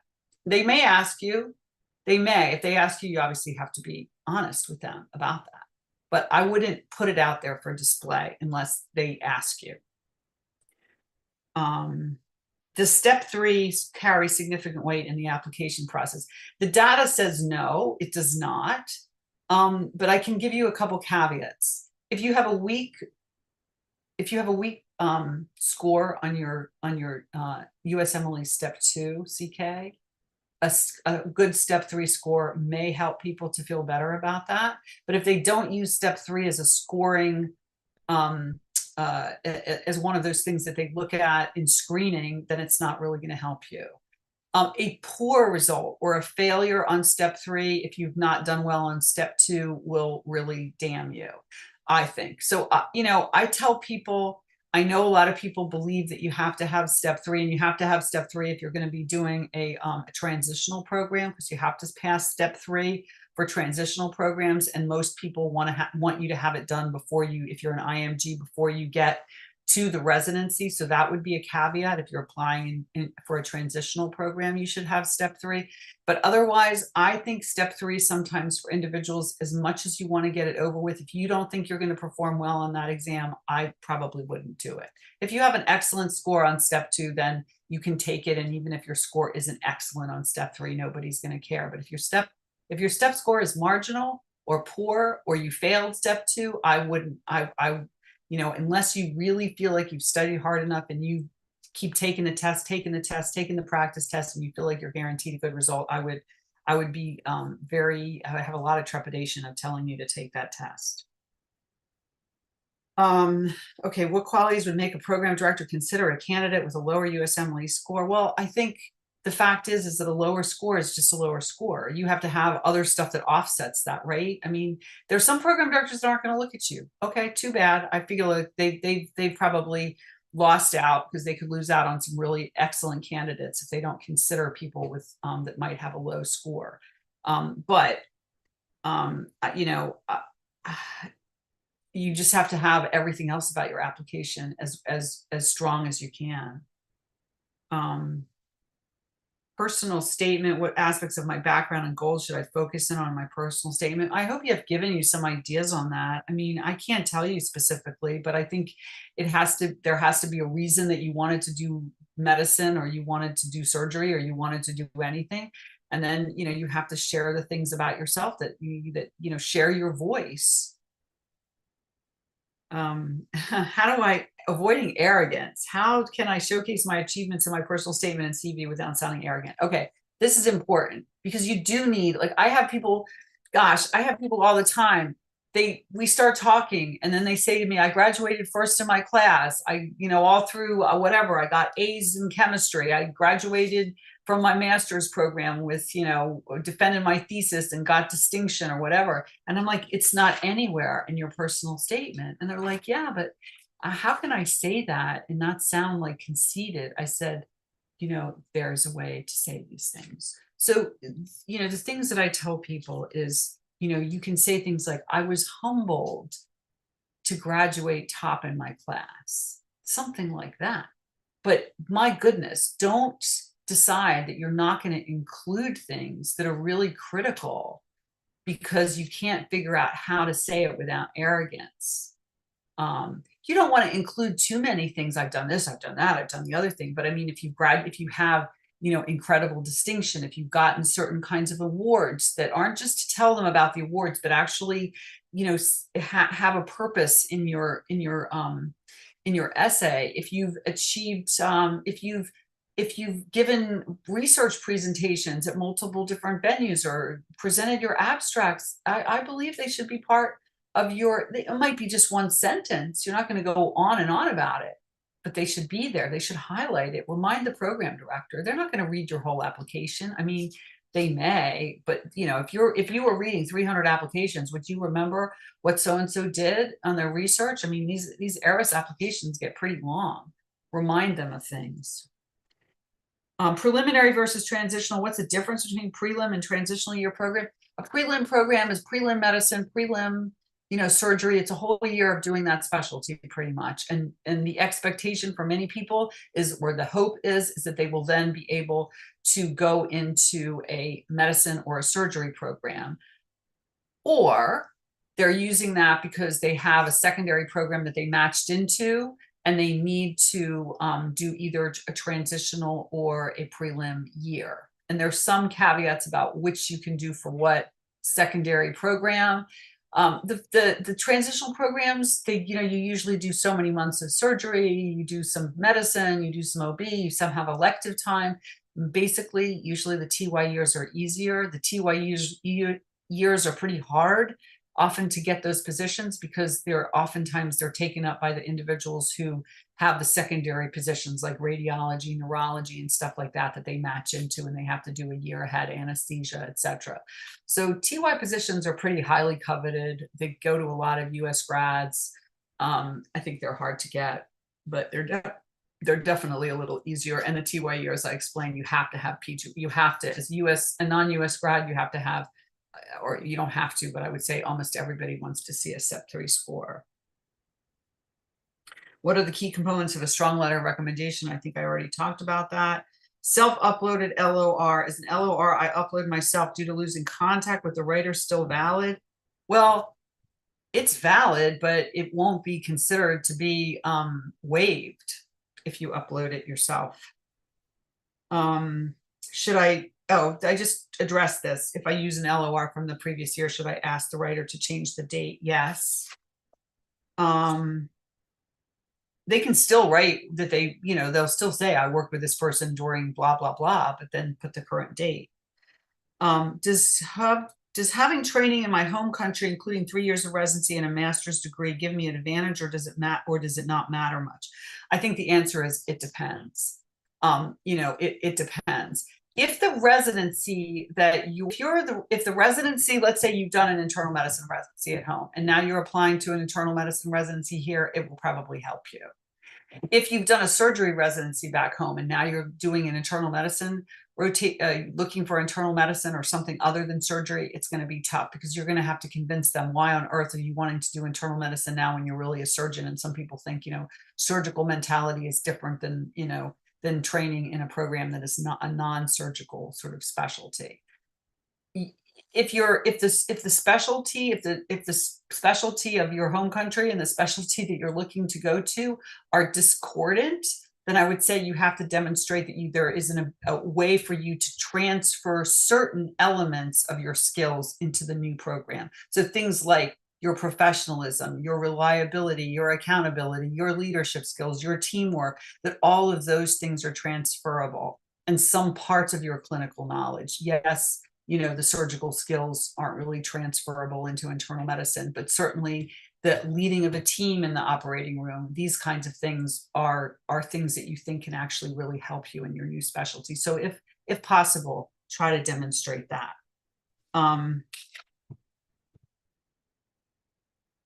ERA CV format. How can I make my ERA CV stand out through formatting and writing? I mean, I don't think it's formatting, but as I said, excellent writing. Don't do the bulleted lists. Write short little paragraphs. Make sure that it's well written, etc.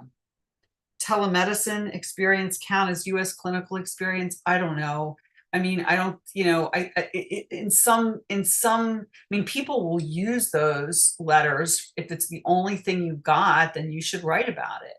But, recognize that it's just not as strong as being there in person. Do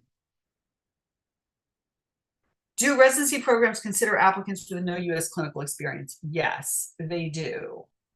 Yes, they do. If you have U.S. clinical experience, in my experience, you have a huge advantage, even if they're a U.S. clinical experience that I don't really think is excellent clinical experience by any measure, but you do have an advantage if you have some U.S. clinical experience, at least what I've seen in terms of getting interviews.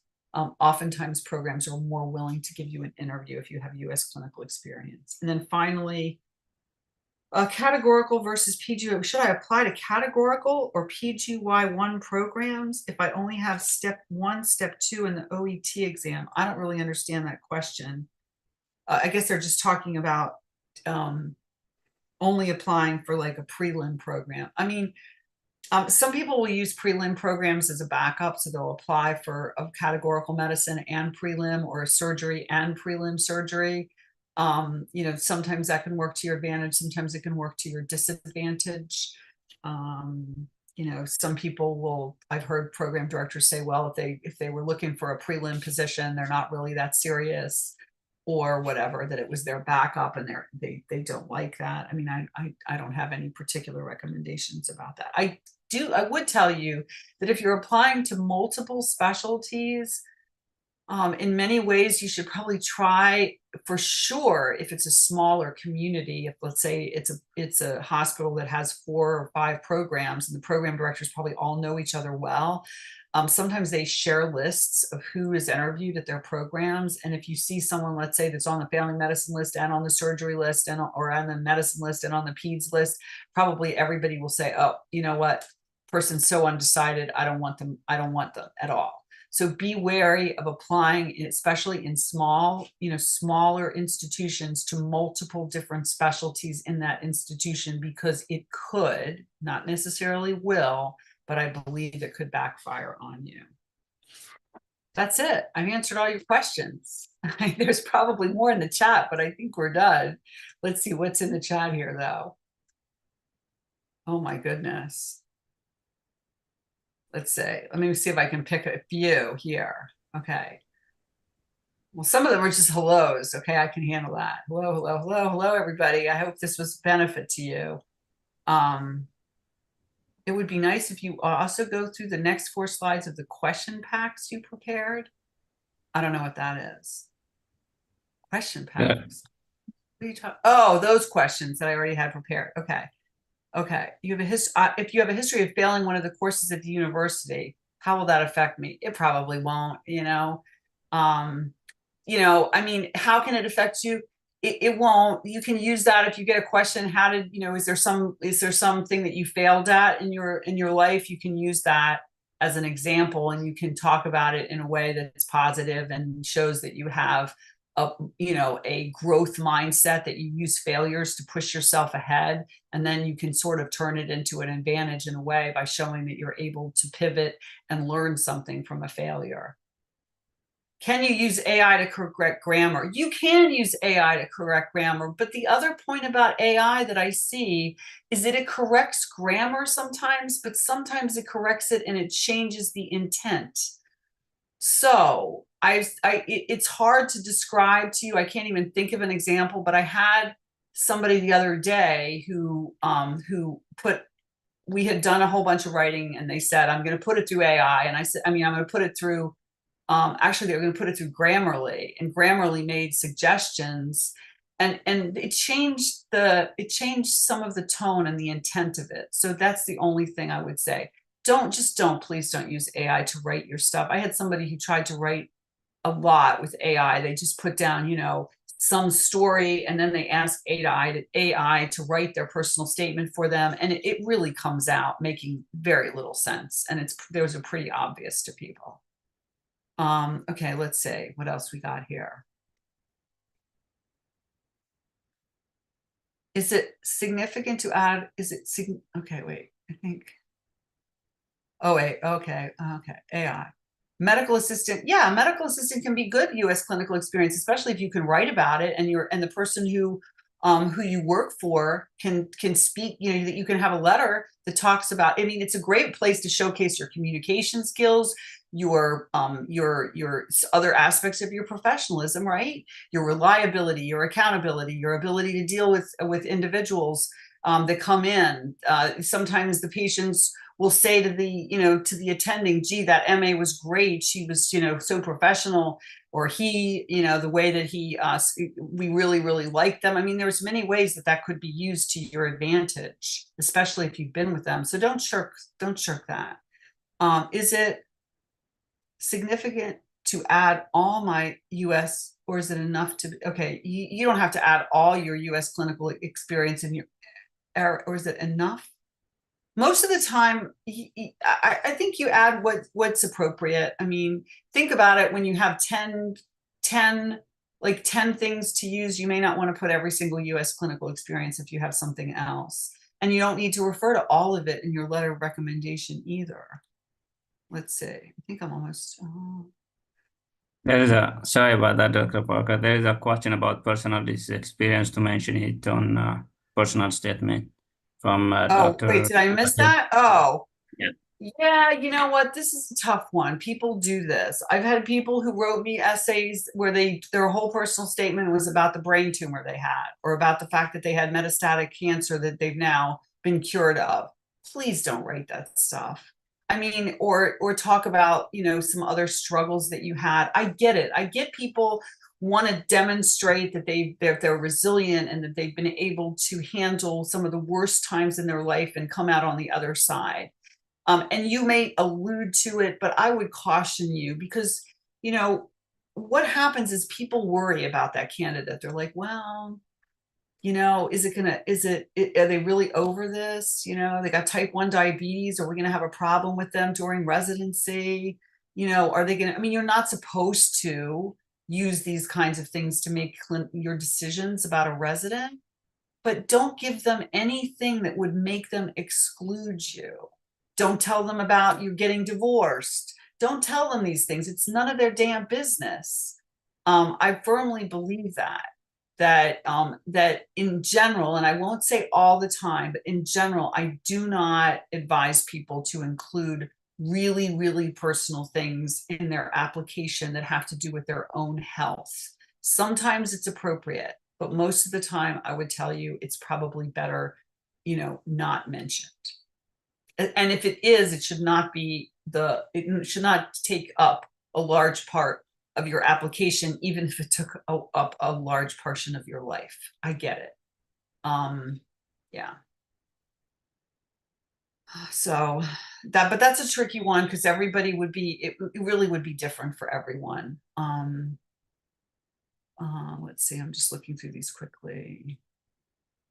Is taking 3 years to prepare for steps while learning English considered a clinical disconnection? Yes and no. I think yes, it is, but you can also demonstrate that you were studying during this period of time and you were updating your knowledge base, blah, blah, blah. So you can at least make an argument that you were still at least, learning clinical material. I got a 230 on my step 2 and it's keeping me in a place where I can't know whether no, you shouldn't mention a 230 on your application. I wouldn't. Is working as an EKG monitor. Okay, working as an EKG monitoring technician. This is an interesting one because obviously a lot of you have that experience. Here's what I tell you about that experience.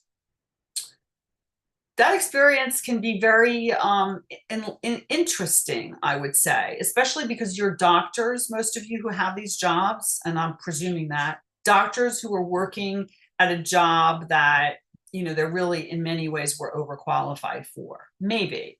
And so you have to take a step back and you're not a doctor anymore. You're an EKG tech, or you're a doctor and now you're working as an MA. It's humbling, right? To have to go and take a job that does not have the physician title after it. And you're working alongside individuals as an EKG monitoring tech that often just completed high school and have some modest amount of training in how to read rhythm strips. So this is an opportunity to demonstrate that you all had the same common goals, that you had a task, and the task was to protect individuals who had cardiac disease if they went into a malignant or a concerning rhythm, that you could take action and that it was a team effort. Also, the telemetry monitors often have to engage or sometimes engage with the nurses or the doctors. So it is a communication skills that you learn. And I know some people who do telemetry stuff, they make it known that, they know a little, that they're physicians. And sometimes that's kind of tough. Some people have told me that they didn't even bother telling anyone they were a physician. They didn't want anybody to think that they were anything else than a EKG technician. But it is an opportunity to show humility, to show teamwork and all of that. So I would encourage you to put that, depending on the other things that you have to select from, but to use that as an experience that can show a different side about you. if I had an old LOR, can I submit it? Yeah, but a new one is better because an old LOR looks like you applied last year, or the year before, or something like that. Does work in a home care service company mean? Yes. I mean, this is an experience about empathy and compassion. Home care, you're taking care of people in their home. You see where they live. I mean, you can do something beautiful with that. No, you're not. I mean, you are making decisions about them. You're probably reporting back about their condition and stuff like that. But what about the empathy? What about compassion? What about, seeing what it's like when you go into a person's home, how much you can learn, the cues that you can pick up around their home? You can do a really nice, you can come up with something very nice about something like that. Taking care of old people, your appreciation of the wisdom of elderly individuals. The fact that we all end up someday, if we're lucky, in that situation. And so helping people with little things, how much that makes a difference to them, making sure that they have medication in the little boxes where they have access to it, so that you're actually empowering them to be able to take the medication themselves by helping to put their medication in boxes ahead of time for them. These are simple things, but there's a way of figuring out what you would want to pick about that experience and communicating in a way that shows you in the best light, at least a part of you. Okay.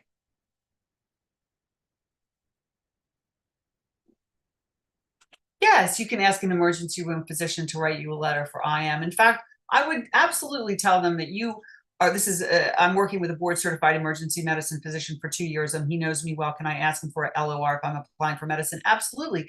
And let them know you're applying for medicine, and go and meet with them and talk to them and ask them about, how they could maybe tailor your letter so it fits into IM. Talk about your pragmatism, your problem solving, your ability to think on your feet, the fact that these skills are necessary for individuals who are internists. Absolutely. It's fine. Especially if it's a good letter. Really what you want is good letters. An excellent letter from an ER doctor is going to be better than a mediocre letter from an internist. Okay. Is talking about hobbies in a personal statement a good idea? That depends. It depends on your hobby. It depends. I've had people who started off their personal statements with their hobbies.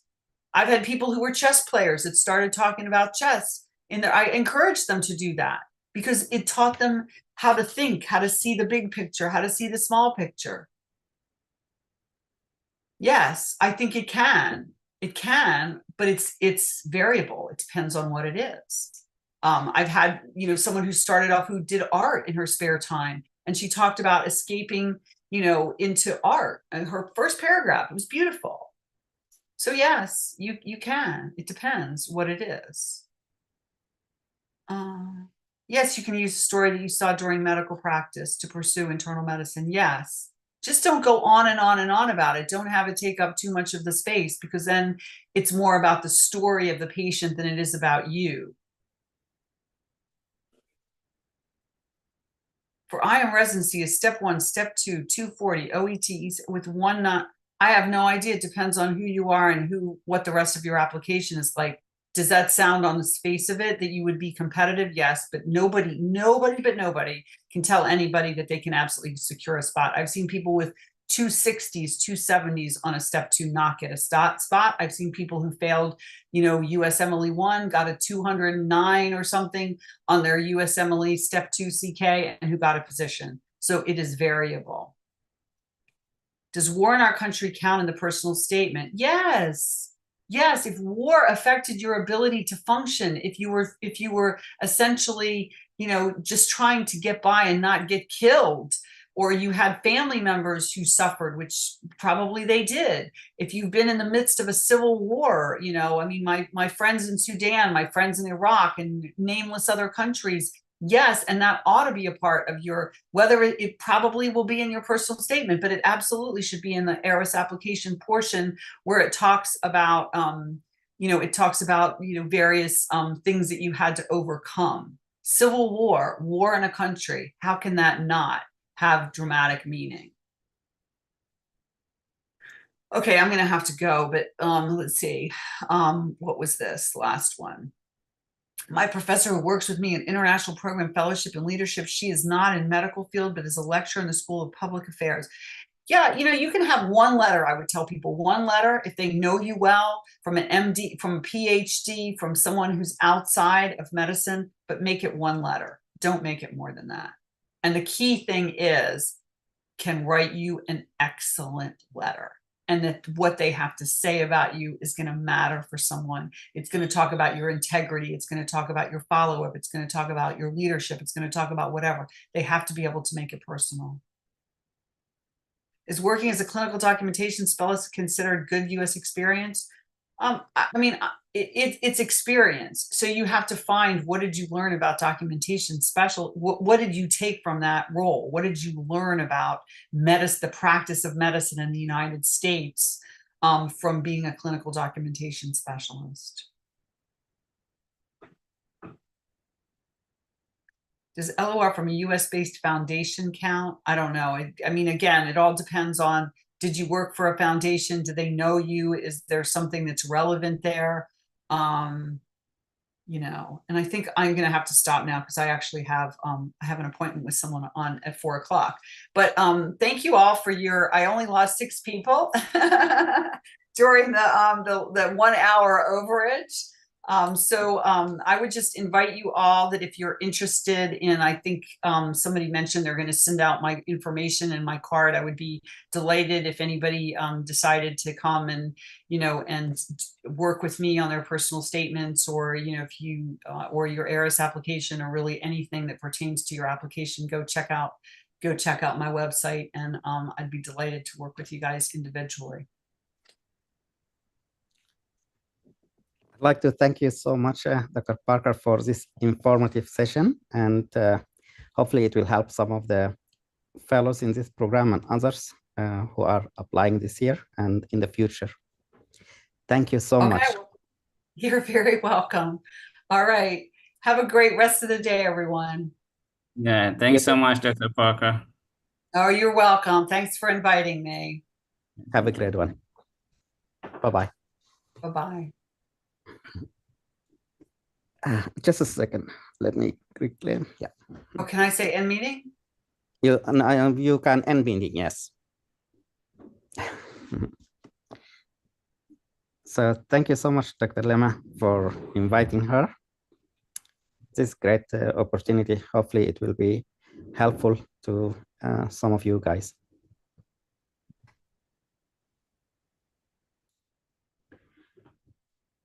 Thanks so much, Dr. Nadir, for organizing this wonderful and very important, useful webinar. I think it's very important for everybody. Thank you.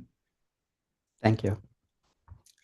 So we thought it will take 1 hour, but it seems like it took 2 hours, and I'm glad that she took her time and answer all, if not all, most of your questions. And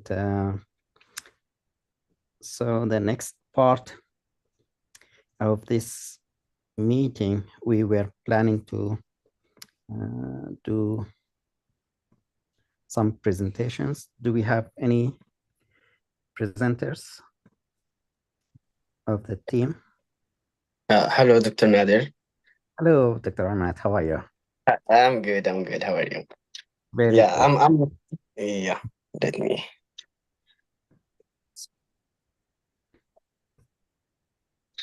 Hello, everyone. This is Ahmed. Khair. I'm the leader of Red Team. Today we have 2 presentations. I think our team members are here already. We have appropriate conference and annual meeting in Geriatric and other specialties with Mohamed Al Hassan and Dr. Salma.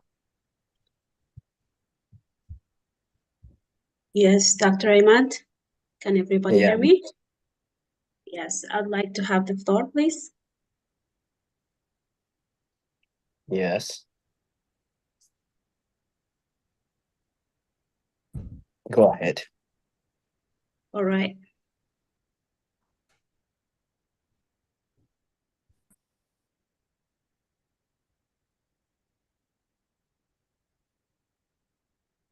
Okay, can everybody see the slides now?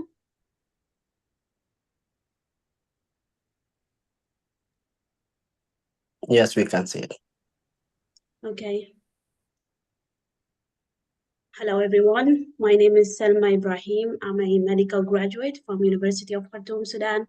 And today I'm going to give a brief overview of conferences and annual meetings. I'd like to thank Dr. Sulafa for allowing me the opportunity to present with the red team. She's not here today, but I would like to extend the thanks. So I'm going to touch on the definition of conferences and the benefits of presenting at a conference and some tools to find conferences in your area of interest. Dr. Mohamed is going to continue on the appropriate conferences in geriatrics and conferences in other specialties. Okay, let's start. A conference is an official meeting or a gathering of people working in similar area for discussion of a particular topic. There are different types of conferences. Local conferences are conferences that are held at an institutional level, and national conferences are limited to a country, whereas international conferences are held on a global scale, meaning that all the participants are from different types or different countries around the world. So the benefits of presenting at a conference versus, for example, submitting a paper for a journal is that you get a chance to present an ongoing paper and you get an instant feedback from seniors and from people who have more work done in the same area. And that quality is not found in journals where you have to submit an already finished paper or a finished work. You also get the opportunity to network with people who have the same interest as you and a chance to practice your communication skills, whether you are presenting a poster presentation or an oral presentation. Conferences also have a higher chance of acceptance than journals. Being journals have a very time-consuming peer review process that takes about 3 to 4 months, but conferences have a little bit less threshold for the peer review process. So how can I find a conference in my area of interest? There are different types or different ways that you can find conferences in your area of interest. For example, you can find societies in your area of interest. You can simply Google the Society of Cardiology, for example, societies in gastroenterology, and you will find that. You can also look for library guides of some universities have library guides that have resources about the societies in different specialties. This is the Penn's College Library Guide. In this QR code, you can scan this QR code and it will direct you to this page where you can find the resources in this library divided by subjects and types. And if you click, for example, on cardiology, you will find all the resources in cardiology, including the societies that are associated with cardiology. You can also find conferences in publication houses like PLOS and Elsevier. They are publishers of multiple journals. And these publication houses hold conferences each year in different specialties.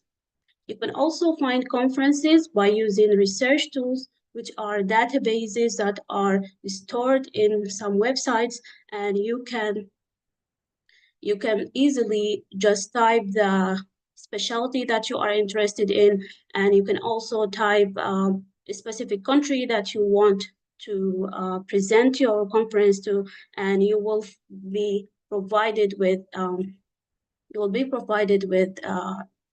the conferences that are available in the upcoming future. This is the conference alert tool, and this is the Elsevier publication house. You can all just scan the QR code and it will direct you to each and every one of these resources. This is my part, and Dr. Mohamed is going to continue on geriatric conferences and other specialties. Thank you very much. Back to you, Dr. Ahmed.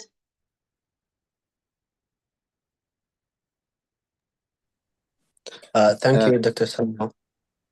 Dr. Mohammed, are you here? Yeah. Yeah, thank you. Yeah, continue. Should I continue the presentation, Dr. Mohamed? Yeah, I think it's better. Yeah, not to interrupt. Thank you. So hello everyone, thank you very much for the chance. My name is Mohamed. I'm graduate of University of Khartoum, 2017, and medicine lecturer, internal medicine lecturer at RCSI, University of Dublin. Next, please. So I think this was one of the old pictures that what brings to mind is connecting people. So what's all about conferences is connecting people or connecting with people in your discipline or in your part that you want to pursue. And that's the most important thing that you have to get out from the conferences you want to participate in. Next, please. And this is one of our doctors mentioned that life is about like introns and exons. Introns not explained or exported, and exons that you remember. And I think conferences is one of the things that you will remember for a long time. And next, please. So I think I will give some examples of conferences that are upcoming and people can participate with. So we have the Geriatric Society of America. I think it's one of the known societies that arrange conferences. And we have the upcoming one in Seattle in November from 13th to 16th. And we have the opening for abstract submission open from this month in July till the 29th of August. Next, please, Helena. Yeah, so from the 19th of July, which is yesterday, until the 29th of August. So I think it's a good one to submit abstracts for this conference. And just to let you know some information, so most of the conferences ask for abstracts that were not submitted for other places and were not already published in any journals. So I think that's most of the conferences what ask for. And it's usually 2-3 months before the conference, the closing date for conference. So prepare your abstracts early and submit for the conference. Next, please. So we have also the American Geriatric Society, and this conference is next year in May, and it will be in Chicago. And I think the dates for the abstract submissions will be closing in December, and it's also, I think, a good one. And next, please. So that's the general conferences for geriatrics. So then we have some specific for disease, and each disease usually have some community that they will have a conference specific for that. So we have the Alzheimer's Association. It's just, I think, 1 week left. So I think most likely the abstract dates are already closed, but I think it's good time to communicate with people in this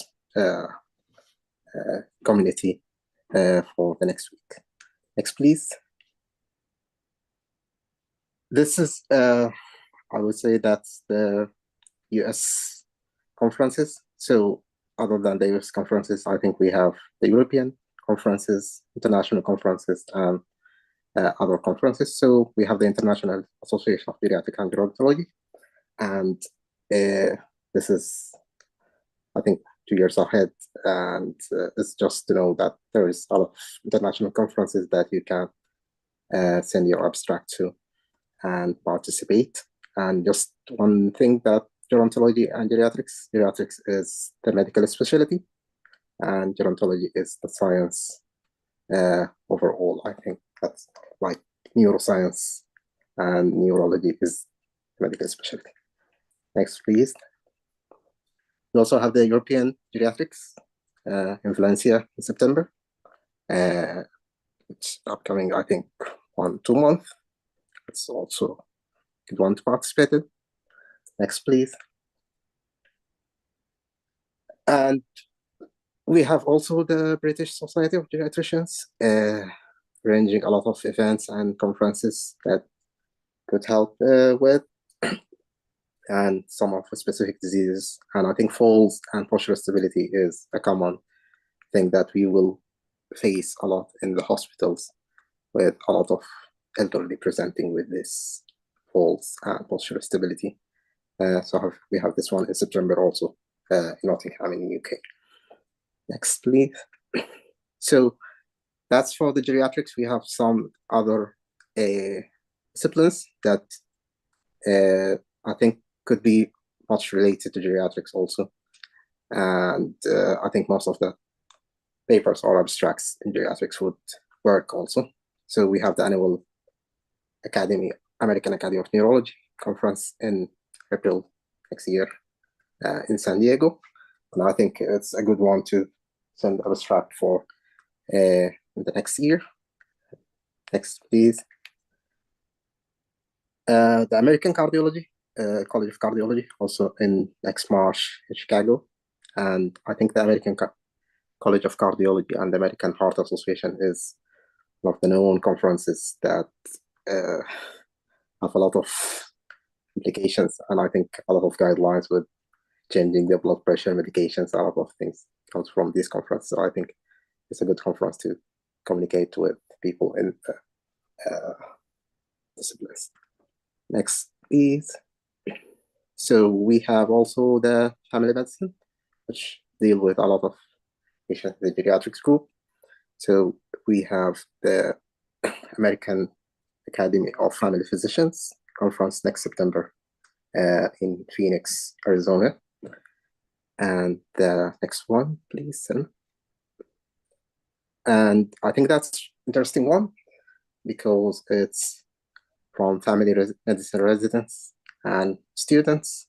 The national conference from American Academy of Family Physicians also in next August from 1 to 3 in Kansas City. So I think it's a very good one to communicate with family medicine residents and for people who are applying for family medicine. And next, please. And then we have the North American Primary Care Research Group conference coming in November in Quebec City in Canada. And I think that's a good one for participation also for people who are interested in family medicine. And next, please. Yeah, that's a last picture. That was, I think, 20 years ago. That was the World Congress of Neurology in Japan, Kyoto. That was the back picture of the conference hall. So yeah, I think you will visit places that you will never think of visiting it when you go into conferences. So I think that's the thing to remember. And that's it for me. Thank you very much, Salma, for this great presentation and for sharing from your screen.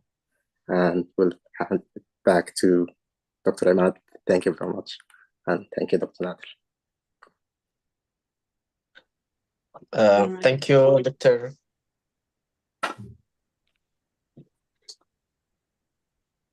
Thank you, Dr. Mohamed and Dr. Salma, for this informative session. I think this is a good opportunity for anyone who's searching for any conference now So it's well appreciated effort. So we have another presentation with Dr. Mohamed Atif and Hibatallah. Are you here, guys? Yes, hello. This is Okay, Dr. Mohamed Atif here. go ahead.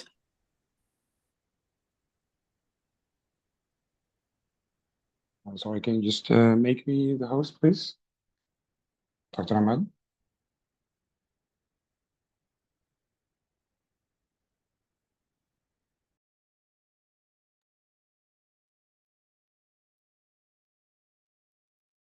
Try it again, please.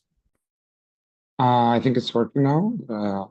Just allow me to share my screen. Hopefully it works.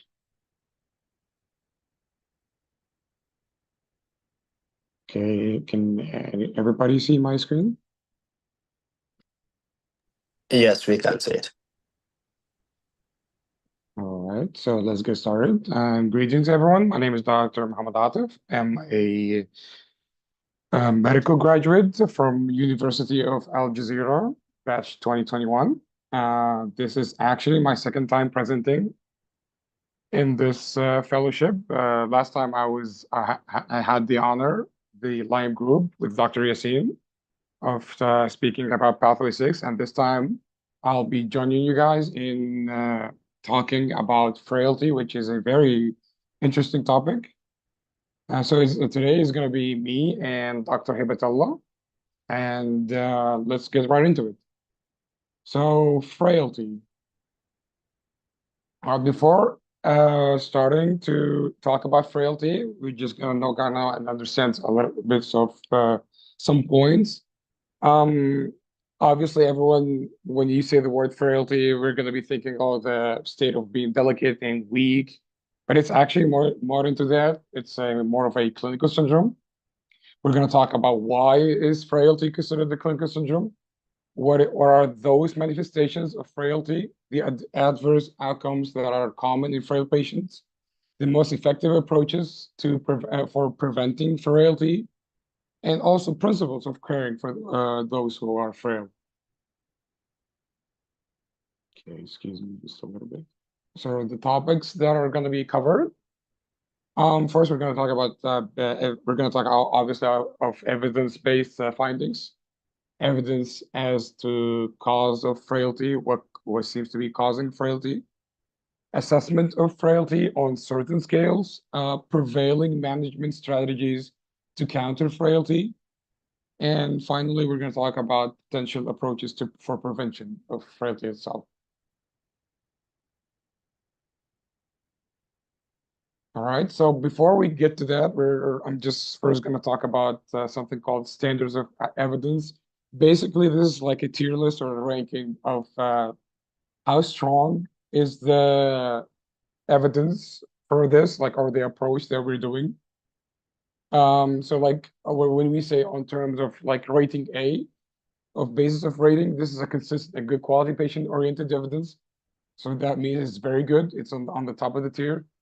And examples of this are going to be like large cohort studies for risk factors, prognosis, randomized clinical trials for diagnosis and treatment. So those things are considered on the top of the pyramid. We got B tiers, which are somewhat inconsistent or limited quality patient-oriented evidence. Those are going to be like smaller or single cohort studies for risk factors or prognosis, and even smaller or single randomized clinical trials, or even cohort studies for diagnosis and treatment, and uncontrolled studies. Those are considered in the spectrum of the B rating. We got C rating, which is very inconsistent, very limited patient-oriented evidence, consonance, disease-oriented evidence, and case series for studies and diagnosis, treatment, prevention, or screening. Examples of those are going to be like a single small cohort or a single randomized clinical trial. And last of it, and the D rating is the unstudied common practice or opinion. And this is obviously no evidence at all, since it's not based on anything. All right, so we're going to talk about frailty. Excuse me. So frailty as a concept, older adults are at high risk from stressors such as extremes of heat and cold, acute infections and injury. And that's kind of obvious because like the more older like are exposed to different kind of stressors, it's going to be like more harder for them to cope with those kind of stressors and to manage it. And the more they accumulate, the more they cause this term frailty as a clinical syndrome. So as a group, frail older adults are more likely to have first a delayed recovery from illnesses, develop greater functional impairment, including becoming disabled or dependent, which is obviously the ultimate end of frailty, is being dependent or disabled. Being hospitalized with worse outcomes. Once hospitalized, obviously it's gonna include functional decline. And apparently, at the end of it is death, which is the outcome that we do not want to get into. So frailty is clinically observed to be a chronic progressive condition with a spectrum of severity. So as I said, it's not just a term of being weak or staying weak. It's like a spectrum of severity as a chronic condition. The most severely frail older adults appear to be in an irreversible pre-death phase with high mortality over 6 to 12 months, while earlier phases may be responsive to treatment, either to prevent or ameliorate the clinical manifestation of frailty. So obviously, we don't want to get to the later stage of frailty of pre-death phase. We want to screen out people and detect people who are on the earlier phases, since we could prevent them from progressing even further or even ameliorate the clinical manifestation of it. So obviously, we have two terms. We have primary frailty and secondary frailty. Frailty being primary is the results of intrinsic aging processes, and secondary being of like end stages of several chronic illnesses such as cancer, inflammation that is associated with cancers, with other diseases, wasting, heart failure, COPD, and AIDS. And I'm going to be talking about primary and secondary frailty furthermore later. So frailty and vulnerability. So what we're going to say is all geriatrically oriented definitions of frailty agree that are arguing on two terms. The first is going to be that frailty involves increased vulnerability to adverse outcomes, which may most likely manifest in the face of stressors. So as I said, like as the stressors accumulate over time, the burden increases and the vulnerability increases, which gives us the state of frailty. It just doesn't happen just in one night. Like this is a continuous process. So regardless of cause, those who are frail have decreased reserves with which to compensate for or to recover from stressors. So they're already in a state of having to deal with all of these stressors, but all in all, they also like cannot like compensate well for those stressors, and they have like decreased reserves. So on how they're able to compensate and cope with the situation. So aggregate loss of physiological function is the process thought to underlie the high risk of adverse outcomes. And also there's an emerging research agenda focusing on identifying people with vulnerable physiological status before even coming to the state of frailty or of it being clinically apparent. So we don't want to get to that state. All right, so frailty is the outcome of a number of likely unrelated abnormal health conditions. It might be in a multi-morbid state. Someone might be in a multi-morbid state having multiple diseases that increases his risk of or her risk of mortality. Also, the number of conditions predict the vulnerability. Like the more conditions that you have, obviously the more burden you're going to have on your body, and the closer you're going to be into the state of frailty. So frailty is a distinct physiological process resulting from dysregulation of multiple physiological systems. Many of these systems interact with each other, contributing to the clinical manifestations.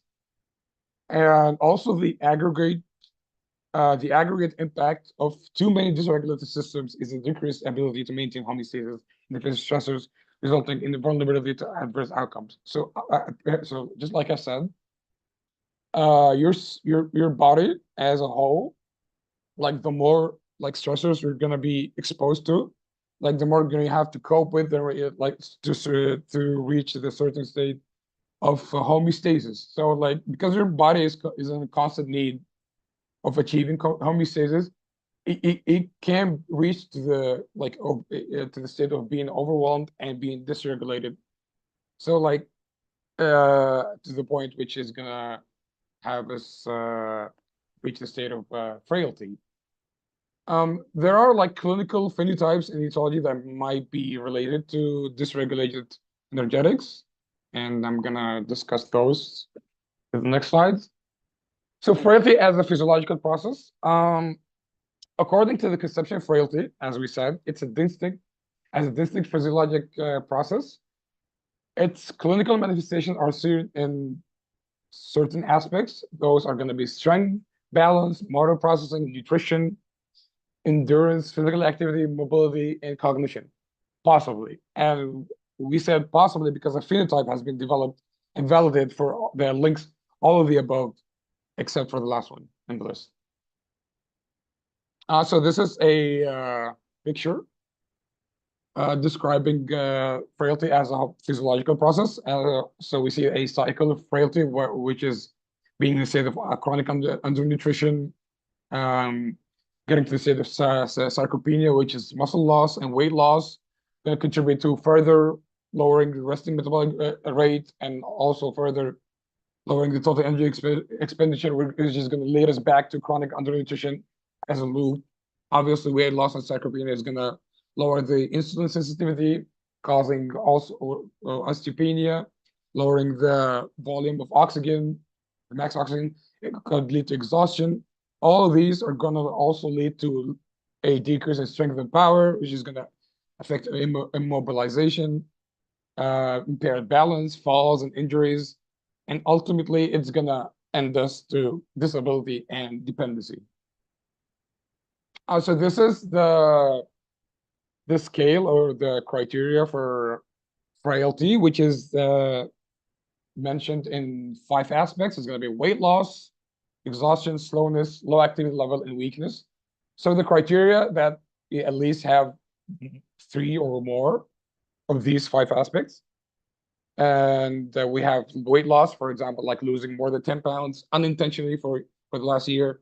Exhaustion, the feeling that everything that was done in the last week or an effort could not be even being to be able to get going like within the week, not feeling yourself.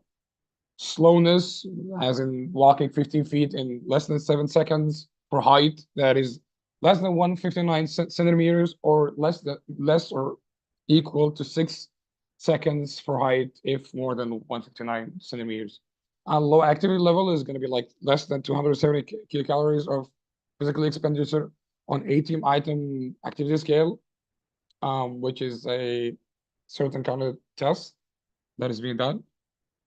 Weakness, as in grip strength of the dominant hand, and less than 70 kilograms for BMI less than 23, less than 17.3 for 23, between 23 and 26 BMI. And it goes obviously further the more your BMI you have. So research has shown that this definition of frailty is consistent with that of a clinical syndrome that is primarily chronic and progressive, as we discussed. Early stages predict progression to more severely frailty, but frailty can improve, which is obviously what we want to have. We don't want to, like, if we detect people that are frail, we obviously want to make them feel better. So obviously, the earlier we detect them, the better. So early stages are most likely amenable for intervention. The earliest presentation tend to be stuff like weakness, slowed walking speed, or decreased physical activity. So those are like clues that, that this person is walking into the storm of the frailty loop, and we want to avoid that. All right, so evidence. Excuse me just a little bit. So evidence as to cause. We're going to talk about primary frailty. So sarcopenia obviously is loss of the lean body mass is a central component of frailty and a key predictor of other clinical manifestations. Predictors, however, of sarcopenia are gonna and loss of strength with aging are gonna include the following stuff like anabolic factors such as testosterone and IGF-1, the amount of physical activity that the person is doing, the nutrition intake, protein, energy, vitamins. The age itself obviously plays a factor. So the precipitant of clinical manifestation of frailty may be aging-associated dysregulation of the following. It includes aspects as inflammation, such as inflammation, CRP, interleukin-6, decreased immune function, anemia, increased insulin resistance, low levels of DHEAs and IGF, low levels of number of vitamins and carotenoids, sarcopenia, energy. So the number of abnormal systems is a stronger predictor of frailty than any one abnormal system. So like the more you have, like I said, since it's we're looking at it from a holistic vision, the more you have systems that are abnormal, the worse it is. And also there is evidence for interactions between abnormal systems with synergistically increased frailty risk. So this picture here, we're going to read it from down here. So on the basis of the cell, on cellular level, cellular function and molecular and genetic characteristics. So this is the base or the founding. Obviously, which is responsible for our physical, like the main contributors on the cellular level and certain genetics.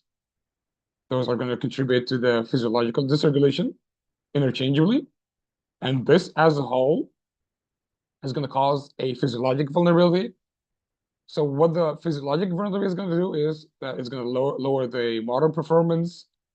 And this is going to put us in the loop of clinical presentations. It's going to lower the physical activity. Then we're going to have sarcopenia, weight loss, lower strength, exhaustion, and so on. It goes, it goes, and it goes. And this also is going to further impact the physiological dysregulation and is going to impact us on a cellular level. So this is regarding that was regarding primary frailty. So secondary frailty is inflammatory and wasting diseases independently predicting frailty. As we said, that certain diseases, the constant state of being in inflammation, their effect on the body, on the cardiopulmonary function, such as heart failure, COPD, immune diseases, HIV, AIDS, chronic cytomegalovirus infection. Also, secondary frailty is theoretically develops as a result of the core wasting process of these illnesses, perhaps precipitating an independent final common process that is frailty. So this practically means that like this as a whole, like all of these problems that are putting loads of stress on your body and the constant need of achieving homeostasis is gonna theoretically like walk us to the final stage, which is being frail. So for the assessment of frailty, we're gonna screening patients for the presence of the syndrome and consider who may benefit from risk reduction as well as treatment. So, because obviously we said we want to detect people earlier, since it's the very first stage that is the best to have the better and to have better results of treating this condition. And just like I was talking about the tiers of the evidence, this is a SAOE A tier, so it's on the top of the list. A clinical global impression of change in frailty has been validated. An approach for screening older adults for intervention trials has been published. Quickly exclude patients who are too well or frail, and assess the outcome of measurable such as disability, difficulty, or dependency in the activities of daily lives, falls, and mortality to characterize the impact of frailty. So all of these are terms or certain points for the criteria of screening. So now I'm going to be talking about managing frailty. Comprehensive geriatric assessment and management is key, obviously. It is designed to optimize outcomes for frail older adults, particularly to prevent loss of independence. This team-based multidisciplinary approach has positive effects on polypharmacy, falls, functional status, nursing home admission, and mortality. It should be coupled with accurate screening for frailty and ongoing expert geriatric care. The focus should be on excluding any modifiable participating causes of frailty, including those causes that are treatable or environmental. Improve the core manifestation of frailty, especially physical activity, strength, exercise tolerance, and nutrition. Minimize the consequences of vulnerability, whether in terms of environmental risk, risk from low social support, or risk from stressors, as acute illnesses or injury, hospitalization, or surgery. Finally, we're gonna be talking about the approaches that older adults use to adapt to age-related psychosocial losses and behavioral can also be applied to frailty. So obviously we need to make those goals that are make sure that they are on term with the patient. I believe the term is to make it patient-oriented, to carefully choose the goals. What are we trying to achieve here? To optimize the abilities needed to reach these goals. Make sure the patient understands these goals, and to try to make achievable goals and start one by one to finally get to that state. Compensate for diminished competencies by increased reliance on other functions or replacement. And lastly, clinical management needs to include such as approaches for care for frail older adults, as well as more standard medical care, so to make this all in all achievable, and to make the patient understand that this process can be changed if detected earlier, which is what we want to have. We want to detect patients earlier. We want to treat them earlier. If not, we're gonna try to have some meaningful and attainable goals for the patient, and make sure the patient understands it and it aligns with their goals as well. I believe my part is finished, and now Dr. Hibatallah will continue from now on. Is Dr. Hibatallah available? Hello. Hello. Hello, yes, we can hear him. Is clear? You want to share your screen? It's fine. I can give you host. All right. Just one moment.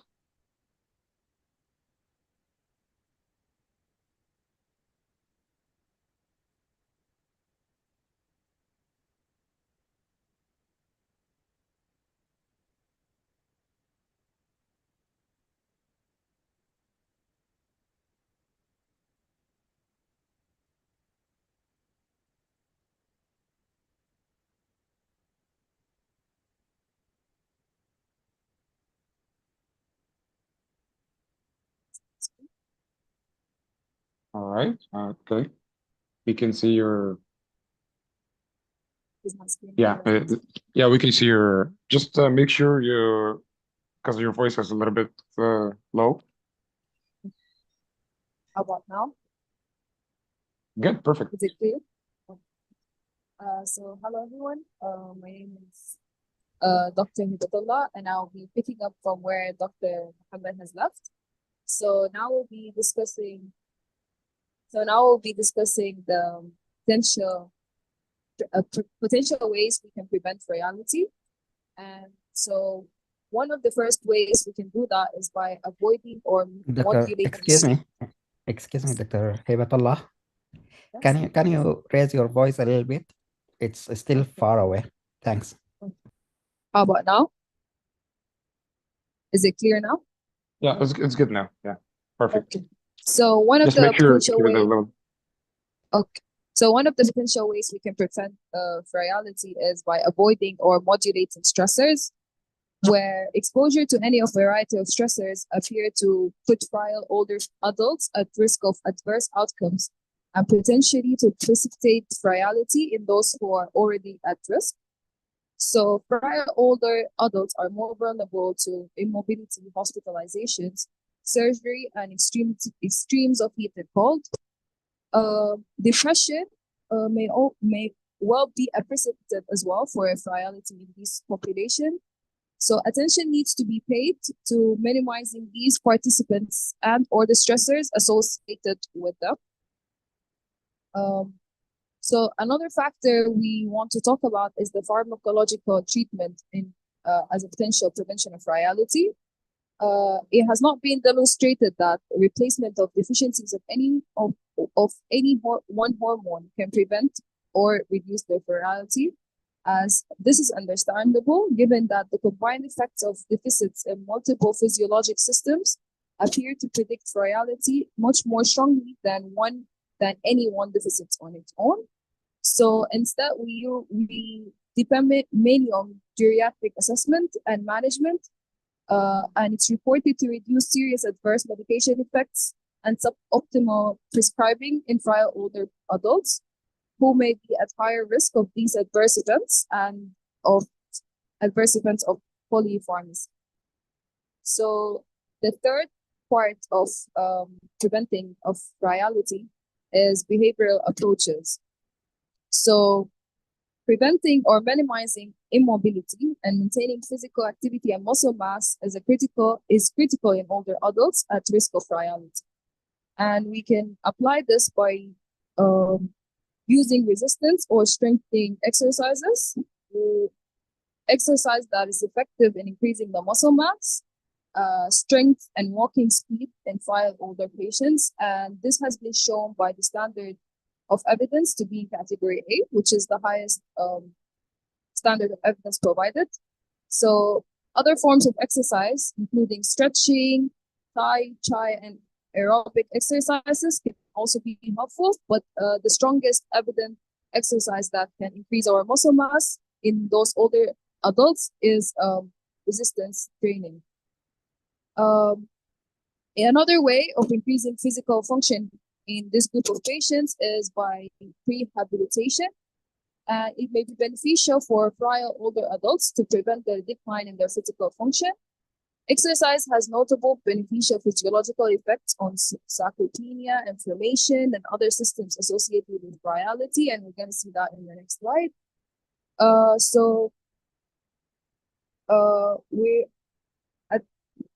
Attention to preventing nutrition and inadequacy is likely of importance.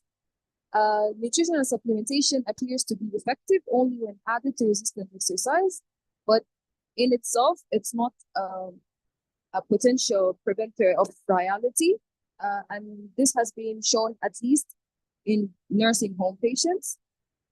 So, as you can see in this slide, this diagram summarizes what we have been talking about in the last few slides. It seemed a little bit confusing, but I'm going to try to break it down. So what it basically displays is that we have three main core ideas behind frailty and how they interlink together. So if we started by the clinical presentation of frailty as a syndrome, you can see that those patients have symptoms such as sarcopenia, weight loss, decreasing their strength, exercise tolerance, increasing their exhaustion, decreasing their motor performance or physical activity. And the whole cycle starts by undernutrition in this population. And undernutrition in itself is fed from another part of the basic principles of frailty, which is physiologic dysregulation, which and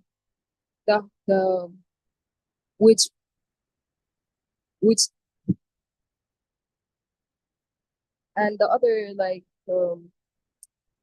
and inflammation in itself is like the core idea behind the physiologic dysregulation in this frail patients. Inflammation in itself feed into other parts of the clinical presentation and directly into undernutrition too.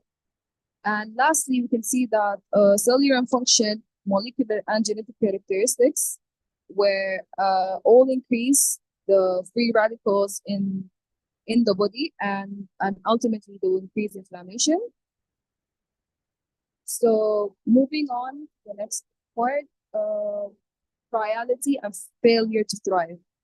So failure to thrive was historically a diagnosis applied to an older patient with a non-specific symptom that have no apparent cause. Some believe that this term should be abundant because it does not assist in a thoughtful evaluation. And some argue that a term initially used to describe delayed development in children is pejorative when applied to older adults. And so we no longer, a lot of people don't advise of using failure to thrive and comparing it to friality, but conceptually, there may well be an overlap between both the concepts of trial to survive and the very severe or end-stage friality. As for friality and palliative care, there is evidence that friality has its own pattern of functional decline at the end of life, involving substantial disability and dependency in the final year of life. So severe friality with a score of 4 to 5 and metabolic abnormalities of low cholesterol and albumin is associated with particularly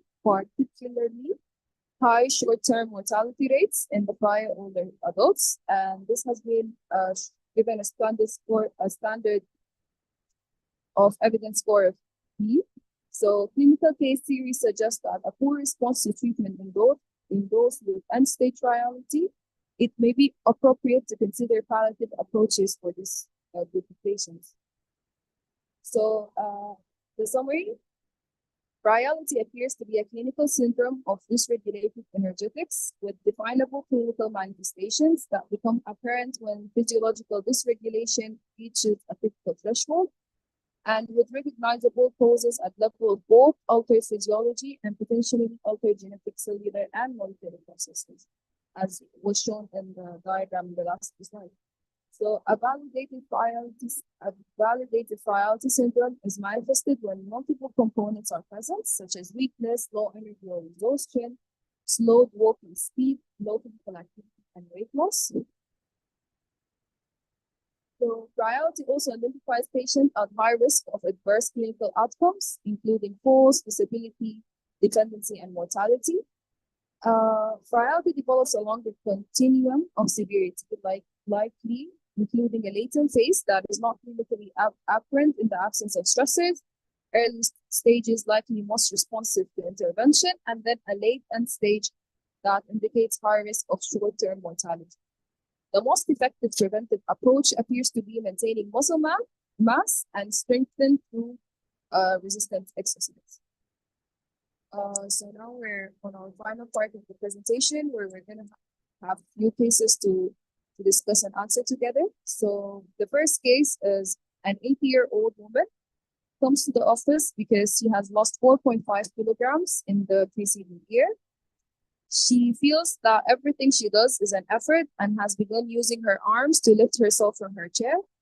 She lives with her daughter who accompanies her. So physical examination is normal, except that she appears tired and has slow, steady gait. She scores 1 positive response on the Geriatric depression scale, and results of CBC and creatinine, electrolytes, and thyroid liver function tests are all normal, so friality is diagnosed. So the question is, which of the following is the most appropriate next step? We begin a trial of methylphenidate. We begin protein supplements, begin a resistant training exercise program, encourage increased social interaction, or initiate the palliative care approach.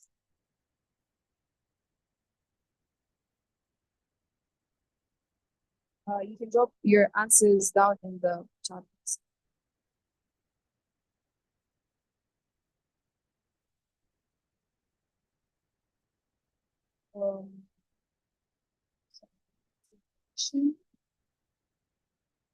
So the correct answer is C.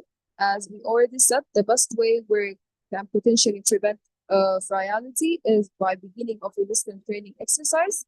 We can supplement by nutrition, but it's not the main way we can prevent friality. Okay, so moving on to the next case. A previously active 75-year-old man with benign prostatic hyperplasia undergoes transperipheral resection of the prostate. He has no other chronic condition and takes no medication. His hospitalization is prolonged because of several post-op complications, and he's transferred to a rehabilitation unit to regain strength. On discharge to home, his walking speed is 0.4 meters per second.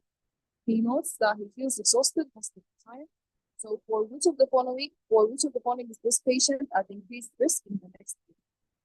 Death, new diagnosis of cancer, permanent placement in a nursing home, reoccurrence of the symptoms, or Parkinson's disease, or loss of independence.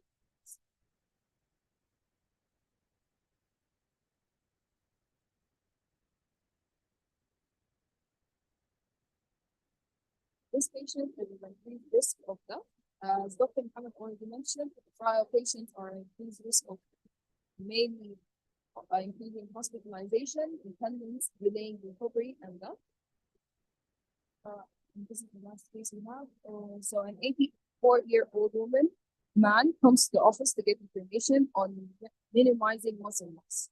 He's vigorous and healthy with no chronic disease. He has heard that muscle loss is a serious problem with aging and may contribute to frailty. He would like to take medications to delay or minimize the muscle loss associated with aging.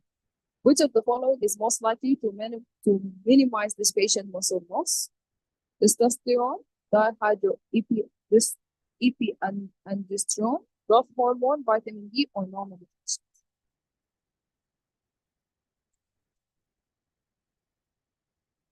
So the answer to this question is there's no medication to minimize this patient's muscle loss. As we said, the evidence strongly suggests that the best way we can do that is by resistance exercise. And this marks the end of our presentation.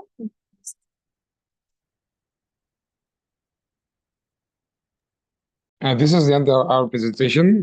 We would like to thank Dr. Ahmed, Dr. Salafa, and Dr. Nader, of course.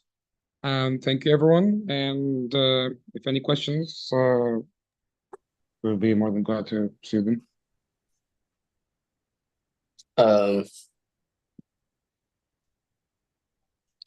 Thank you, Dr. Muhammad Atif and Dr. Hibatallah. It was informative. Thank you. This is a great effort.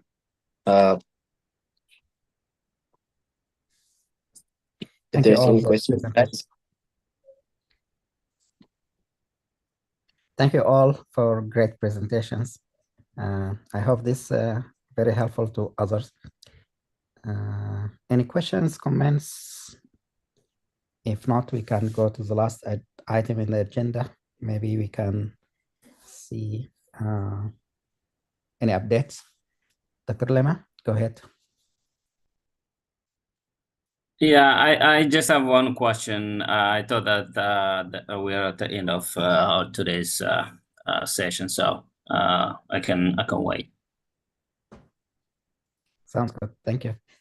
Okay. Any updates?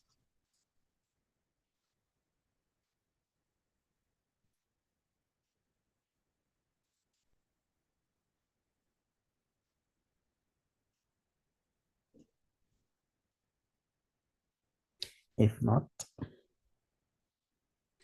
any other comments, questions, ideas, suggestions, new projects?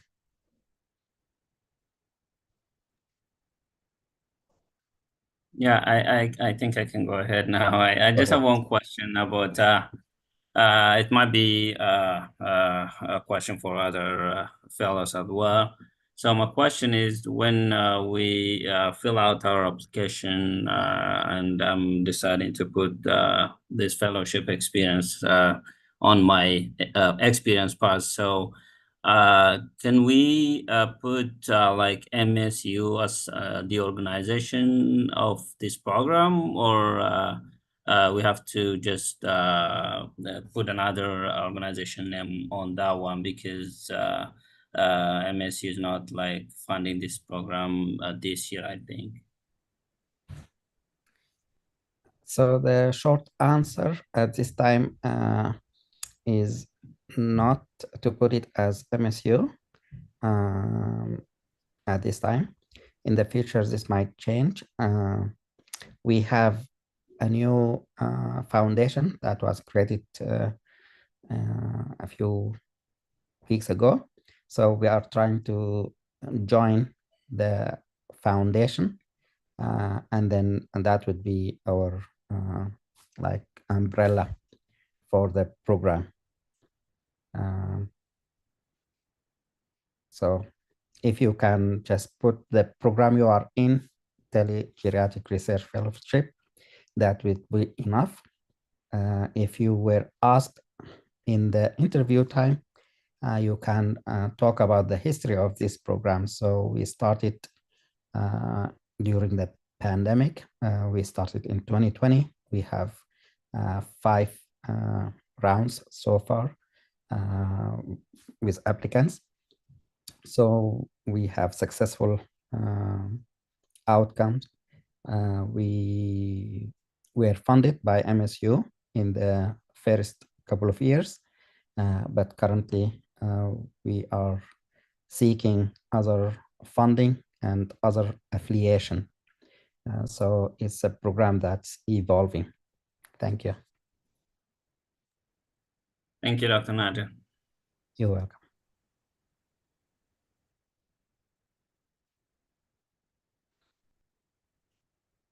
Good question. Any other questions?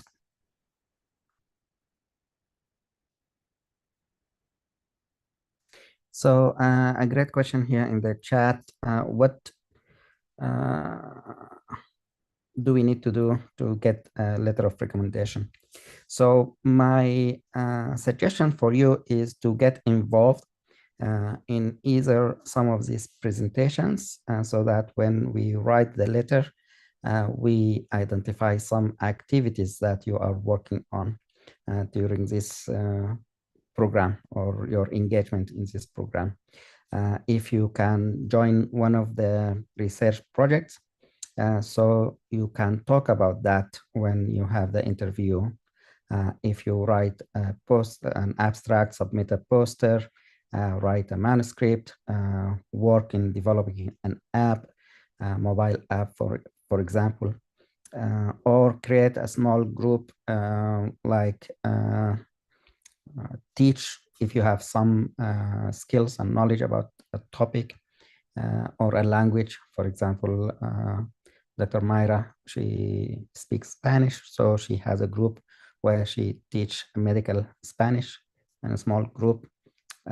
So any activities that you are involved in, I would suggest that you add that into your profile using this app that we are using. So there is a way to, I think, add your bio. So if you itemize that, so I did one project, I did 2 presentations, I did whatever. So we will write you a letter stating that you are active, you are team leader, or you are a team player, and so on. So as Dr. Parker was mentioning, the letter will be tailored to what qualities, what activities you are doing or you did, so that it will be personalized instead of writing a blank generic letter for everyone. It's going to be the same. And if it come across to a program director that I'm writing to 2 or 3 individuals the same letter, then it will be a disadvantage for your application. But if I'm writing that you work on a poster that was presented, for example, in the American College of Cardiology, and you presented 2 topics in cardiology, then you will be a good candidate or competitive when you're applying to internal medicine, for example, and later on when you apply for fellowship in cardiology, for instance. So if you want to help me write you a good letter, I want you to get involved. I want you to be part of a team, be a leader of a team if possible, work on at least one project. If you don't have any idea about any project, the app has a list of maybe 70 ideas. You can start some of them. Thank you. Dr.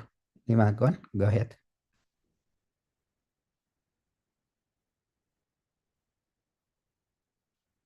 You are muted.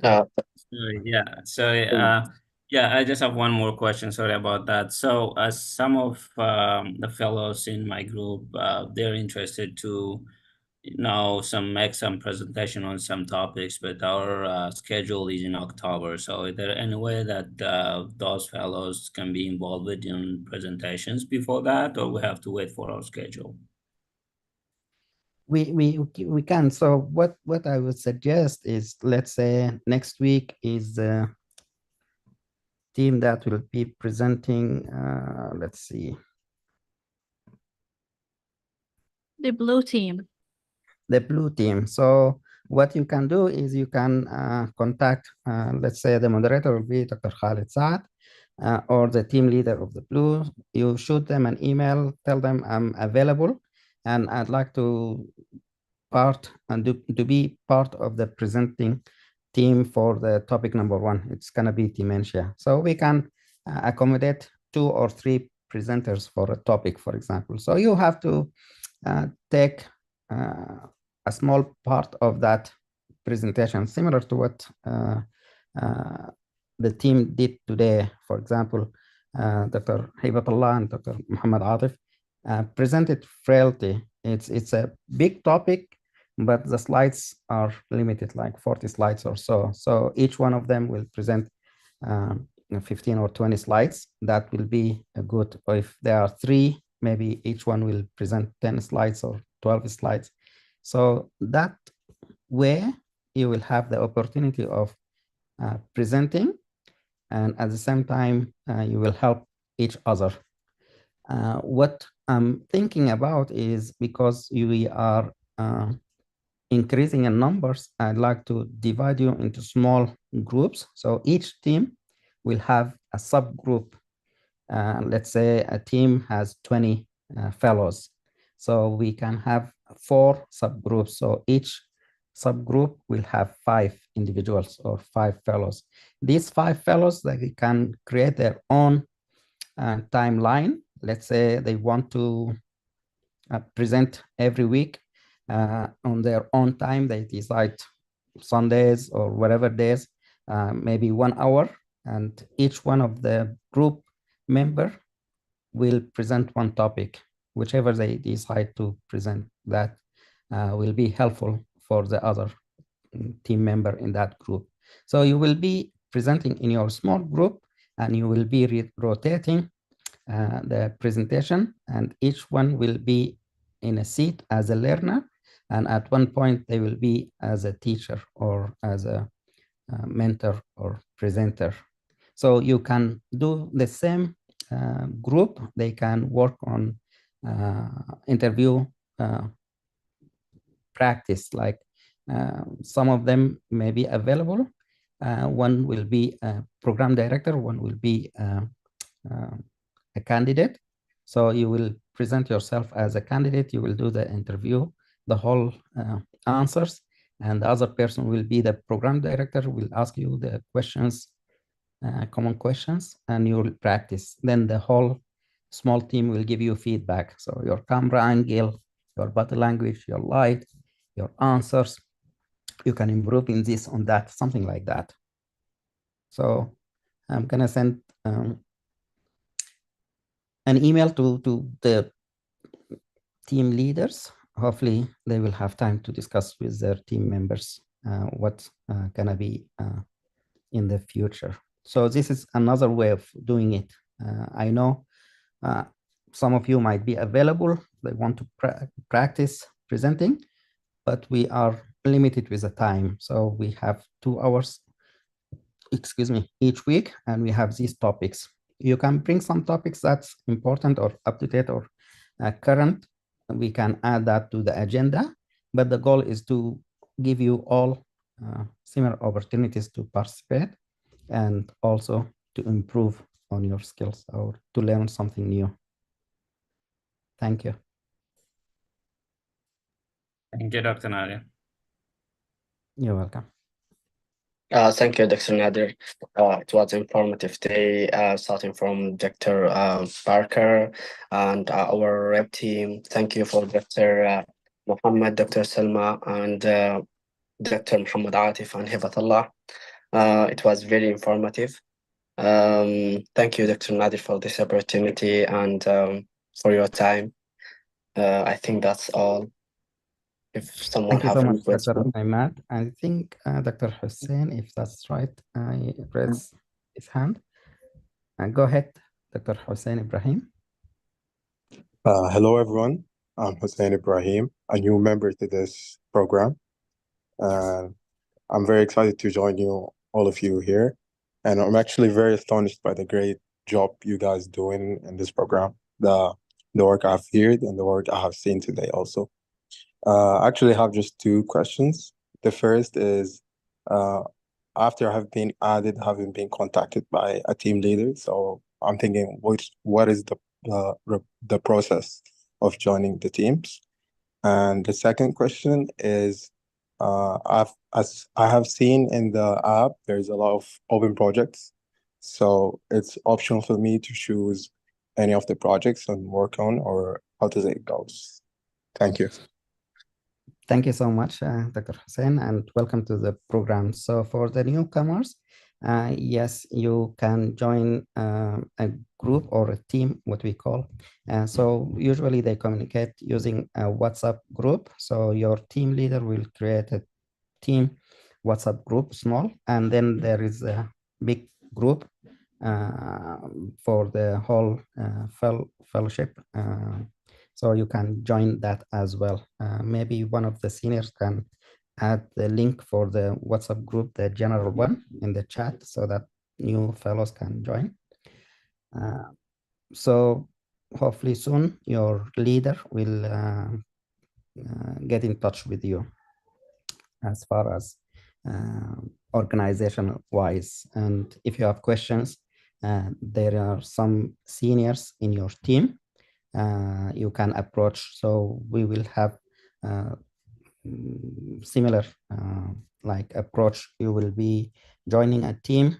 You will have some seniors available to answer some of the questions. As far as the project going, you can select any of the projects that's available, and there is a way to handle that. So the easiest way is, if you are the first one, you can create a team. Whoever join the team for that project, you can decide you will be the leader for that project team, or someone of the members can be leading the whole team. And the job of that leader is to identify what kind of methods, what the goal of the project, and the methods and the task, and then identify who is available and divide these tasks between the whole team members so that they can contribute. And hopefully you can target some in some of the instances, some of these conferences, or some, if you want to write a paper, you can go all write the manuscript, and then we can submit it to a conference. Some of them might be good ideas to develop a mobile application.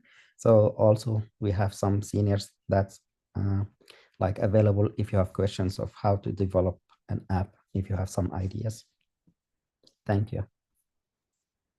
Thank you for the information. Well noted.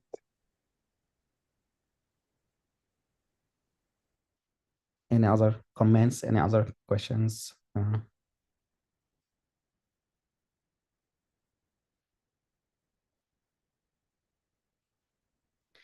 If not, I'd like to thank you, the Red Team, Dr. Ahmad, and your presenters today. You did great, fabulous. I'd like to thank all the attendees from today. Thank you so much, and those who will look at the recording later. And thank you in advance, and have a great day or great night. We'll see you next week. Assalamu alaikum. Ya man. Thank you, Dr. Nader. Thank you. You're welcome. Thank you, Dr. Nader. Walaikum assalam. Thank you. Thank you. Thank you.